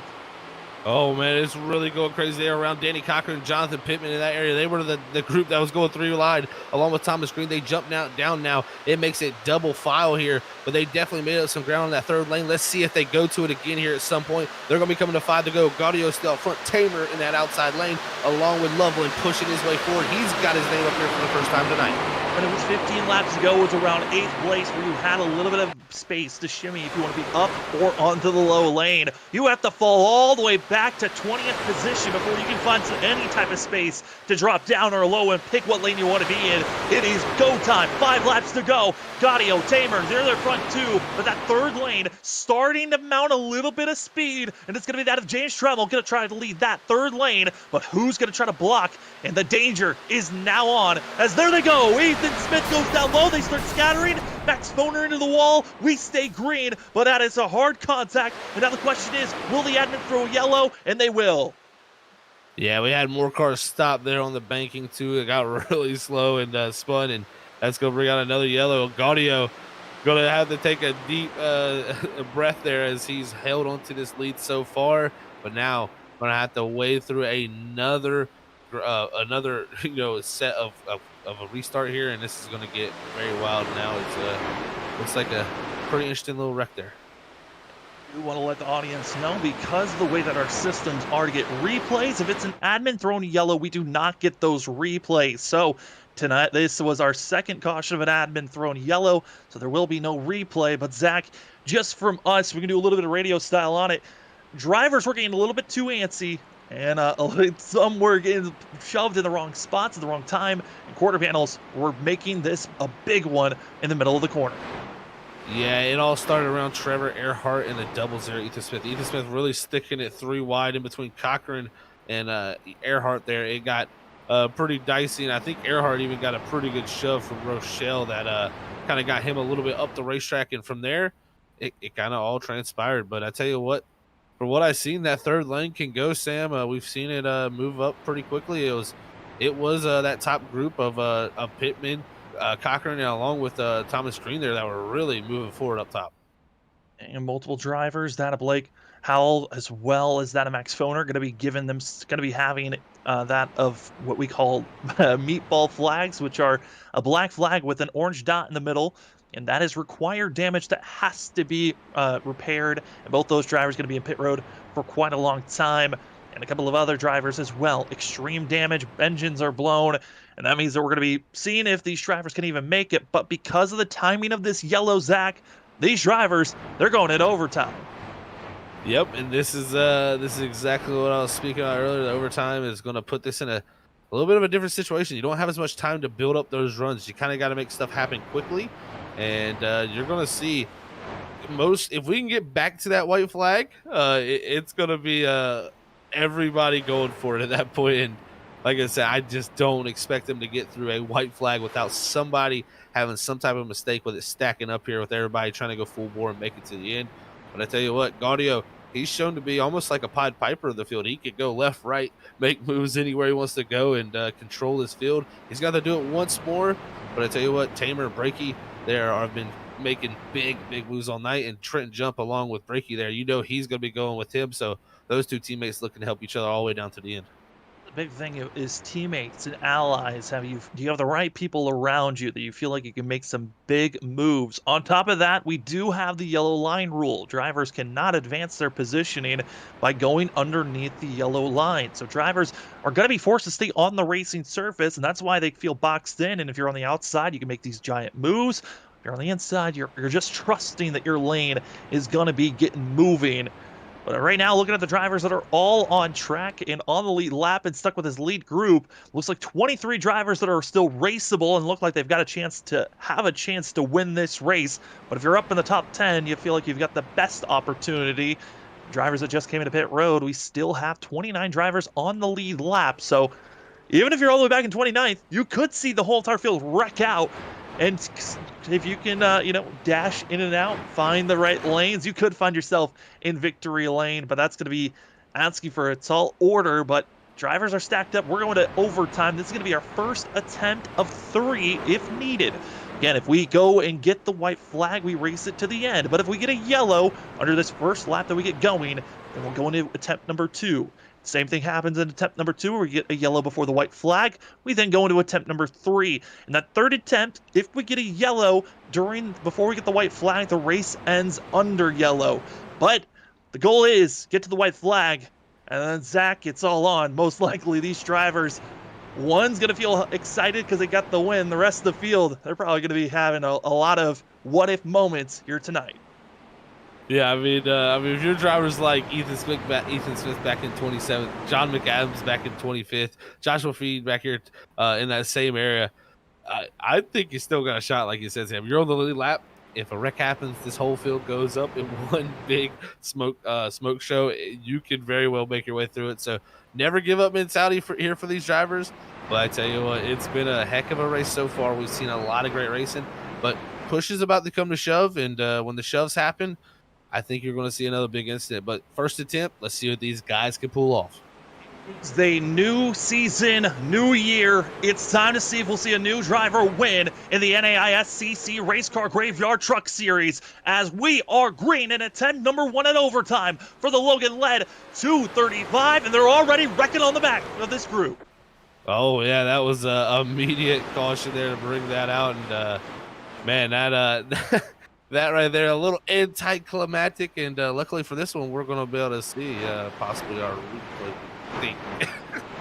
Uh, what makes this awkward is that we're waiting for the replay system to kick in, but Zach, teammates a little impatient, and also wheel spin. These drivers are on, for some, older tires, some on cold tires, and it's going to be putting us in attempt number 2. As we take a look here, this is, again, anticlimactic and also showing you can wheel spin anywhere on track.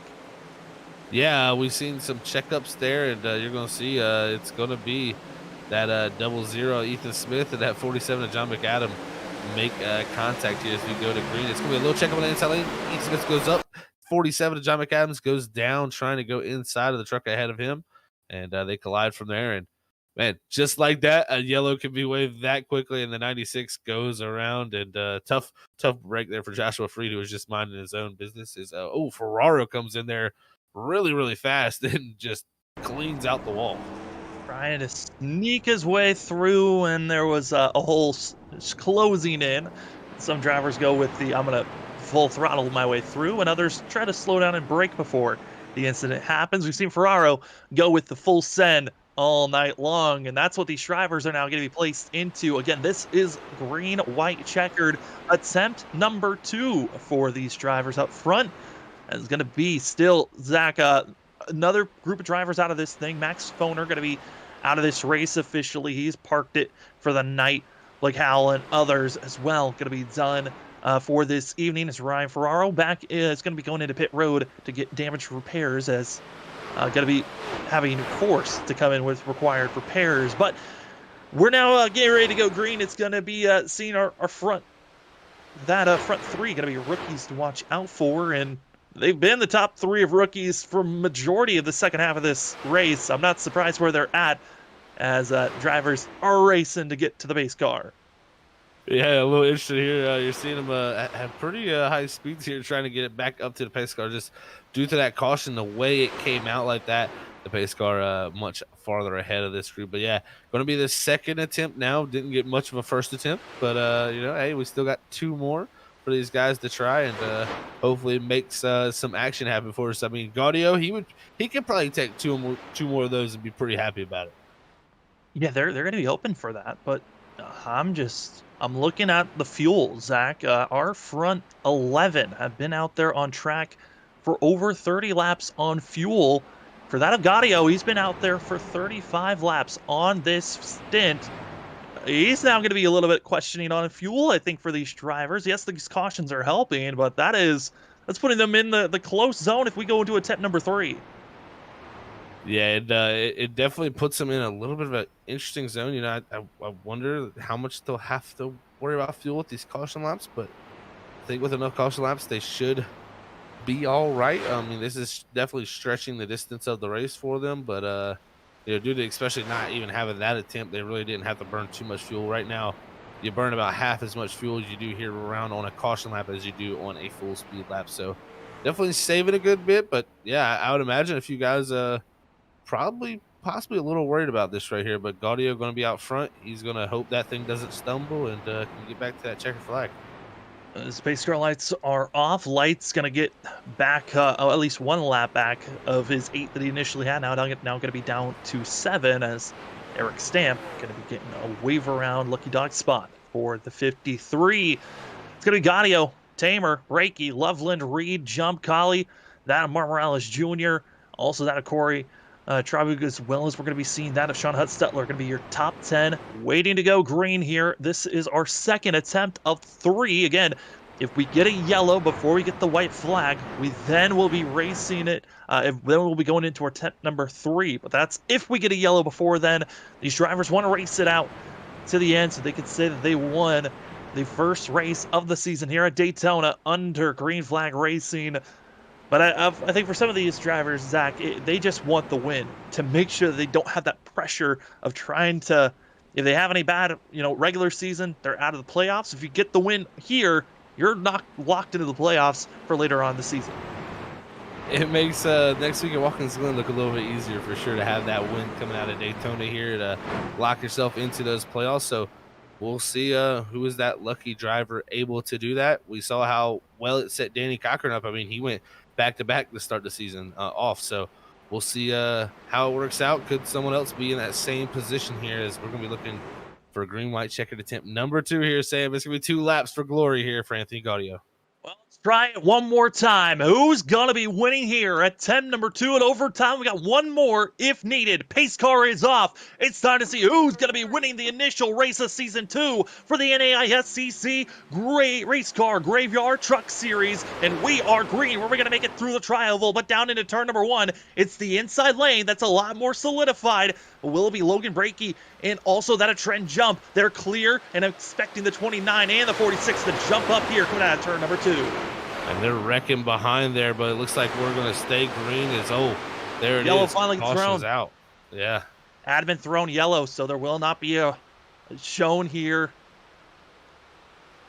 And drivers frustrated over this one. And Zach, once again, just drivers trying to make some hero moves just a little bit too soon. They're not up to speed. These are some wild times to be going for a win. And again, there will not be a replay because this was an admin thrown yellow.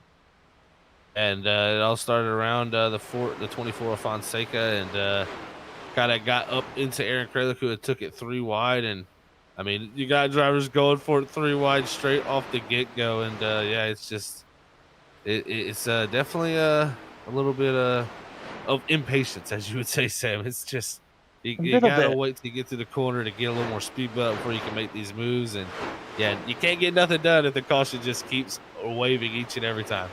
Well, it's like they want us to talk about the final sponsor of the night, and that is going to be the LP24 Clothing. LP24 Clothing is a store that offers great quality at an affordable price. Whether it is hats, hoodies, t-shirts, or beanies, find what you're looking for. All colors and sizes. Follow at LMP24 Clothing on Instagram for more information and make your offer today. That's going to be your last sponsor. Big thanks to that Race Car Graveyard. LMP24 Clothing, our qualifying sponsor of Sac City Diecast, as well as our stage break sponsor, that of North Star Designs, our Rookie of the Year award sponsor, that of Hot Lap Designs, and as well our race sponsor here tonight, that of Logan Lead. It's going to be that of the Logan Lead 235 here tonight. As we are excited, this is it, the final attempt at overtime for these drivers. Cannot wait to see how they're going to be running here. And Zach, as the drivers are getting stacked up, ready to go, what are some of your final thoughts, as this is going to be our final attempt? Either we race this thing under yellow or we race it green to the white flag.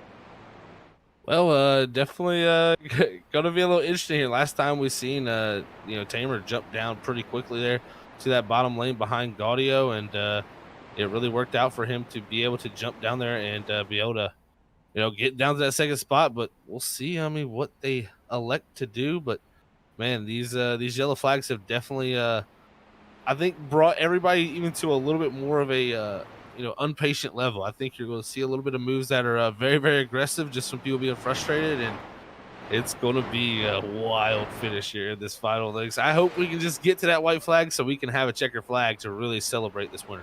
That's the thing. That's if we get to the white flag. Our top 10 seem like they're getting up to speed cleanly, but it's everyone back from 11th on back. They're recognizing they've got to be going in the right direction almost immediately, and so they're making very impatient moves. Yes, you need to get up to speed, but when you're going into turn number 1, you're not winning the race.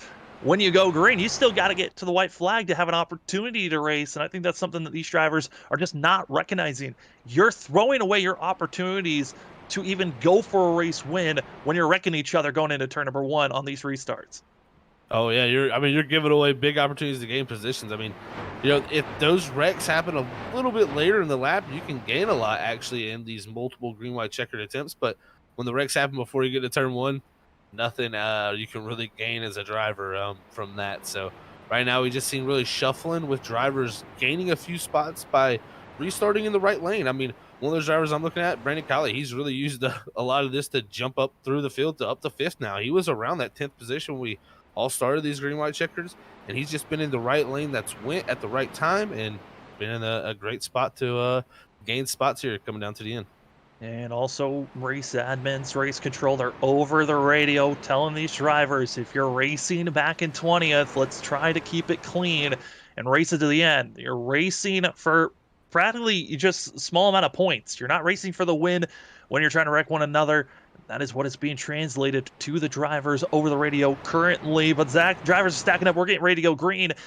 It's crazy to think that the first race of this season's almost over, but it doesn't mean the racing has to end. There's going to be more racing action for these drivers moving forward. We got Watkins Glen, the next race, Atlanta, and then the big surprise, a timed race event at Iowa for the drivers. Going to be the fourth race of the season. That's going to be a wild one to see.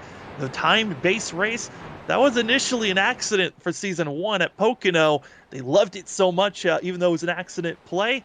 They wanted to put it as an aspect here this season. It is a time-based race. That's going to be the fourth race of the season at Iowa.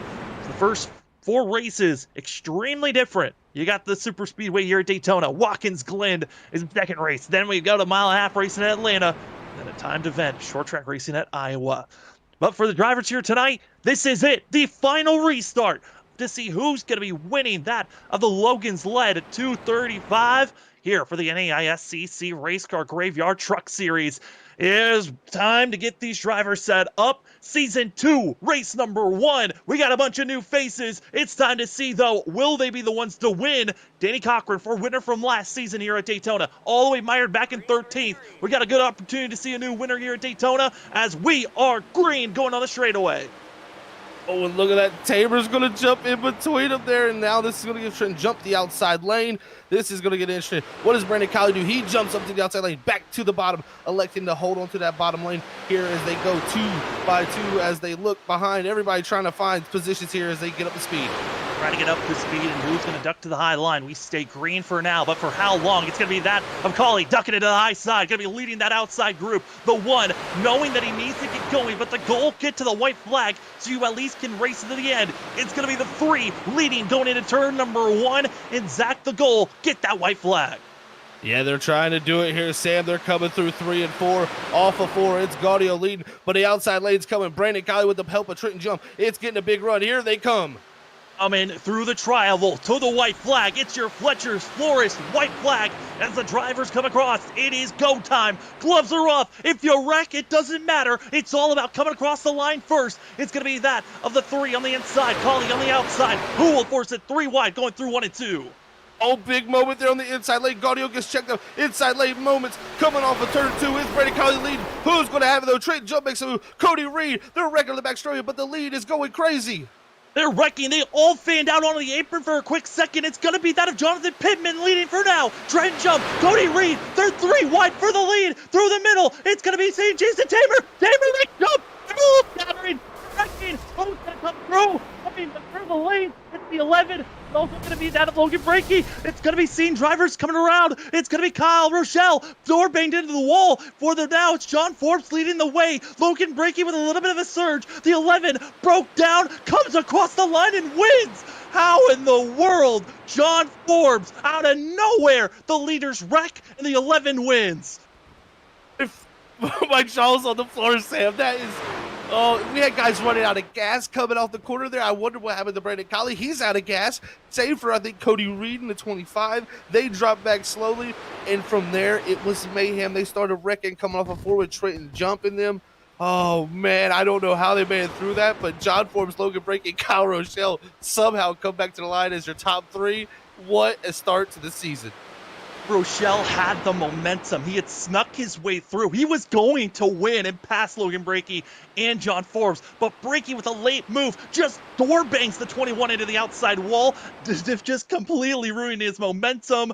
And it was a drag race between the 11 and the 29, and it was John Forbes somehow phasing through the 29, getting himself up front. It completely riddled, damaged 11 machine, but it didn't matter. The goal, get across the line, and it was the 11 of John Forbes getting it done.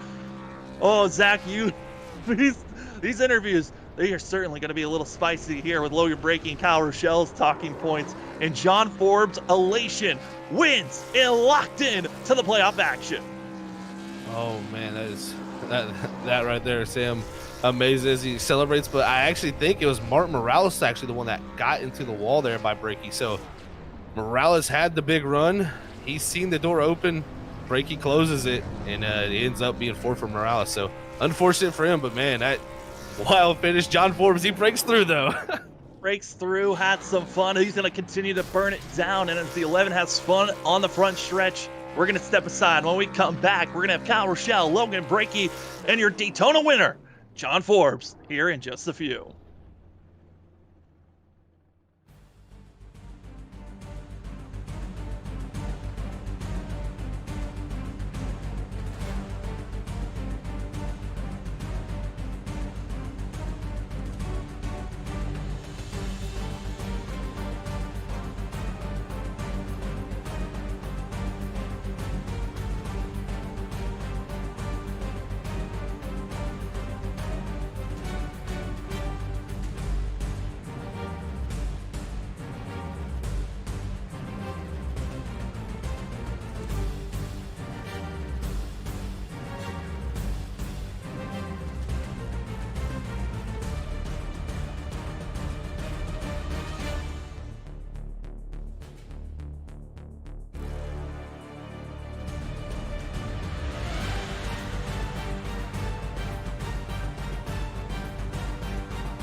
Welcome back, ladies and gentlemen, to the Freaky Fast Broadcasting post-race show for the NAISCC Race Car Graveyard Truck Series for the finale of the Logan-led 235.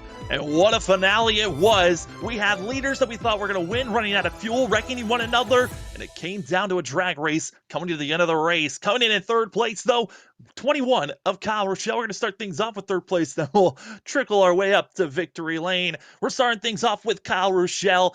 Kyle, it's Sam and Zach up in the booth. What a finale there. And I mean, just give us your point of view on that last restart. Carnage. I don't know. I restarted like 14th, and then I made some pretty good headway on the top there, and got up to like 10th, and I thought I could just like squeeze through. I was gonna push my way through, and then they got bottled up on the bottom, and I got kind of wrecked there, and then kept going, and then they all kept wrecking still. So somehow we came through their third. Pretty crazy.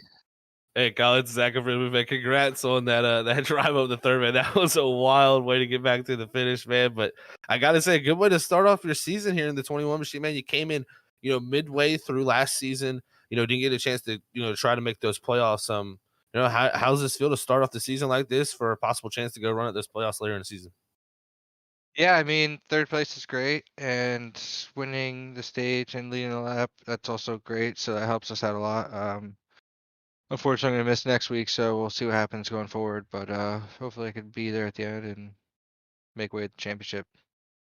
Well, you're going to be missing next week, but the race after that going to be Atlanta. We know that you have the speed, Kyle, to be a driver to always threat each and every race. I know that this season's going to be a long one. How are you feeling overall heading into season 2? Pretty good. Just gotta be consistent and try to get a win. That's huge. So see what happens. A lot of cars, a lot of good guys. Absolutely was. Well, Kyle, before we let you go, the floor is yours for any shout outs. I just gotta thank the whole late Apex team, you guys for everything you do and the whole series. Good showing tonight. Hopefully we keep it going. It's going to be Kyle Rochelle in the 21. Going to be coming away with third place finish here tonight for late Apex. Congratulations on that third place finish, and good luck in 2 weeks when you come back racing. Thank you. As now we bring in the driver that absolutely destroyed any chance for Martin Morales Jr. to come to a win. We got Logan Breaky up in the booth. Logan, I think that's the big thing we got to touch on. What was going through your mind that made you feel like you needed to absolutely destroy the 91 chances of winning? I mean, hey, we're coming to the checkered at Daytona. He had a big head of steam. The 11 was pulling away from me. I thought maybe if I could jump up in front of him, he'd give me a shot to get a chance at the 11. So I'm sorry that that's the way it happened, but I don't regret it one bit. Well, look, I tell you what, man, great finish to start off the season. Second place there for you. Had some pretty good moments here tonight, but kicking off with Watkins Glen to start off next week. How you feel about going into the road course next week, man? I love Watkins Glen, but I'm kind of bummed it's the second race of the season. You like to go from a super speedway to maybe like a mile and a half to kind of get into the groove of running regular ovals, but to go from a super speedway to a road course is definitely an adjustment. But you know, it's an adjustment we'll make, and I'll run some laps during the week. But I enjoy Watkins Glen, especially since it got repaved. So it should be a good race. Logan, a great run for yourself and your teammate Trenton Jump. You guys look like one of the more dominant teams working with one another. Overall, how you feeling about your guys' result? I mean, at least for your result, coming away with second place here tonight. Yeah, I mean, really stoked. This is the first time I've been a rookie in a league for at least 2 years. So it was really just about learning how everybody drives and just trying not to make too many enemies. I'm sure I made one with a 91, but it is what it is. Yeah, it was just kind of feeling things out, feeling out how everybody drives, and just trying to get a good finish. And we'll gladly take P2. Really gutted for Trent getting dumped by the 81 there. That was, I don't know what happened there, so I won't say anything about that because that was unfortunate. But yeah, just stoked to bring home P2. It's gonna be Logan Breaky in the 29 machine. Logan, before we let you go, the floor is yours for any shout outs. Yeah, first off, thanks to all of the admins for putting this on. Thanks to you guys for broadcasting. Big thanks to Tanner Johnson for starting up Armadillo Motorsports and bringing on myself, Trenton, and Christian Gomez. He wasn't here this week, but he should be here week 3, I think is what he said. And shout out to the guys for having a good race until the end there. Kept wrecking for last on those last green white checkers, but yeah, just thanks for everybody for putting this on. That's going to be Logan Breaky in the 29 machine. Second place finish here tonight. Congratulations on that, and good luck going into Watkins Glen next week. Thanks, guys. It's going to be Logan Breaky in the 29. Again, making rookie moves to a driver that raced last season and comes away with the win. John Forbes, who've been searching for a win all season long last season, and comes away with a victory here tonight. John, we're watching it on the replay. You came away driving through the chaos and coming away with the victory here tonight. Yeah, that was I don't even know where to start. I was like 20th place. I thought my truck was done after after getting turned a couple times, and they just kept wrecking in front of me, and I just kept getting through it. So, I mean, that was crazy. I don't even know where to start with this. Yeah, John, it's a great, man, just a great win, first of all, for your first win here in the Truck Series. But what a way to do it. You said around 20th, went back and looked at it, you were actually right there in the 16th position, man. So you had to navigate all the way through there. I mean, we saw some guys run out of fuel. Were you able to actually come down and get fuel at some point there during that to make sure? Because we thought most people would be able to make it with how many cautions we had, but we did see some guys running out, and I'm sure that had to be a little hectic with guys wrecking and guys slow also just kind of puttering on the apron. Yeah, my teammates and I, we were all two to good, so we were like, all right, if there's no caution, we're gonna be good. But then we ended up getting wrecked, so that set me up to get fuel a couple times. It set me up to get some truck repairs. So in the end, it worked out perfectly. I mean, it's not the way you want to get it done, but you'll take it any way you can get it. You certainly will. And John, with this win, you're locked into the playoffs. Got to be feeling comfortable and feeling like that pressure is now off and lifted. And with that pressure off, how are you feeling about these next couple of races that are coming up? Yeah, I'm feeling pretty good. I mean, Watkins Glen, I think, is next week, so I got to do some heavy practice on that track. I don't even have it yet, so we'll be practicing there. We got a great team this year. I'm just so happy working with my teammates there. It's just such an improvement from last year. I mean, we still got John McAdam, and then we got Ethan now. We got Cody. So yeah, really looking forward to it. Just gonna be doing a lot of practice. Well, this is a big one, John. Again, winning the first race of season 2. And before we let you go, the floor is yours for any shout-outs. Yeah, I want to thank my parents for sure. I mean, they helped me out with all this racing stuff. Allows me to keep racing every week, so good shout out to them. My teammates for all the strategy and stuff we did this week. We put so much practice. We were so excited for this race, and it's good to see a lot of us still came out with awesome finishes. So yeah, it was a great race. I want to thank you guys for this broadcasting. It's a great every week, so I'm looking forward to next week. Chaos here tonight. You guys put on a show for us. We almost lost our voice with how chaotic it was at the end. You won the drag race to the line, and congratulations on the win, John. Have fun celebrating this one tonight. Thank you guys. It's a great time.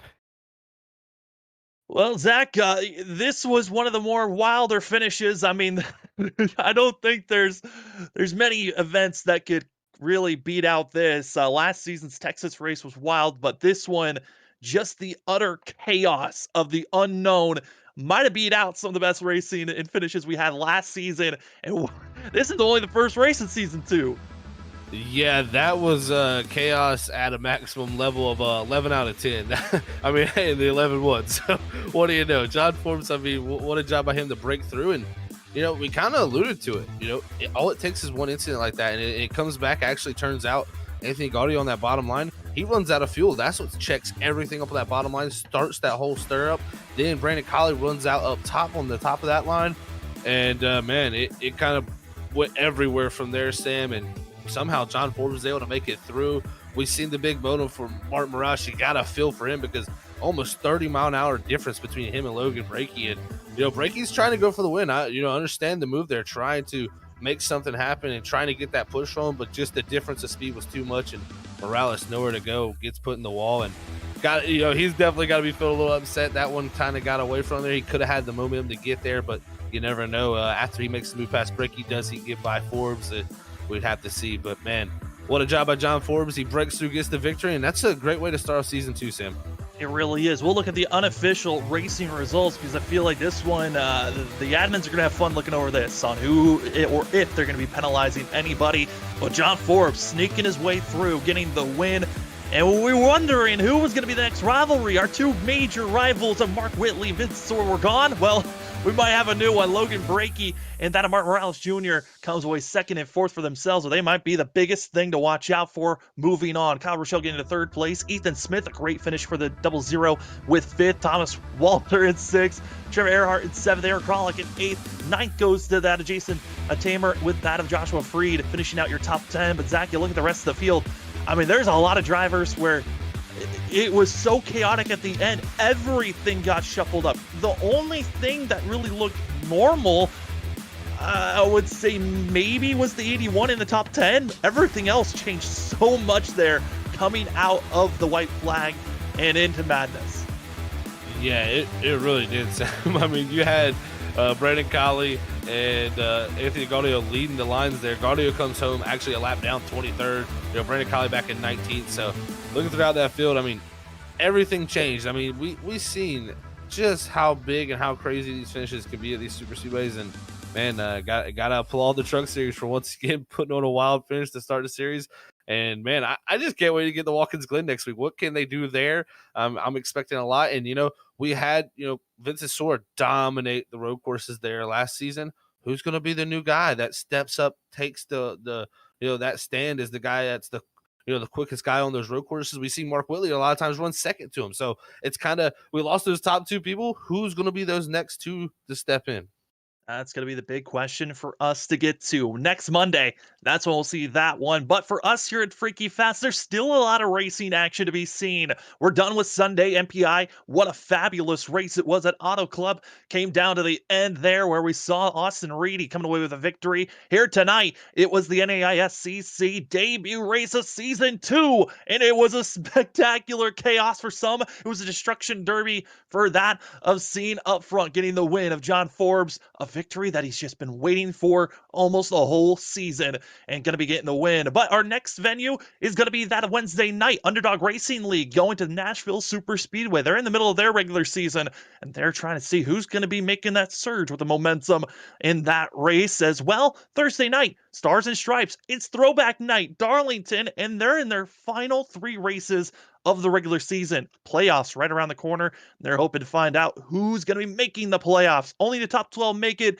There's a lot of pressure on the line. Saturdays just got concluded. If you want to see who got the championship done, go check it out. As we found that they were racing at Chicagoland. Go check it out. Tom Bourne and myself on the call, but they're on the Aussies for the NAISCC Cup Series.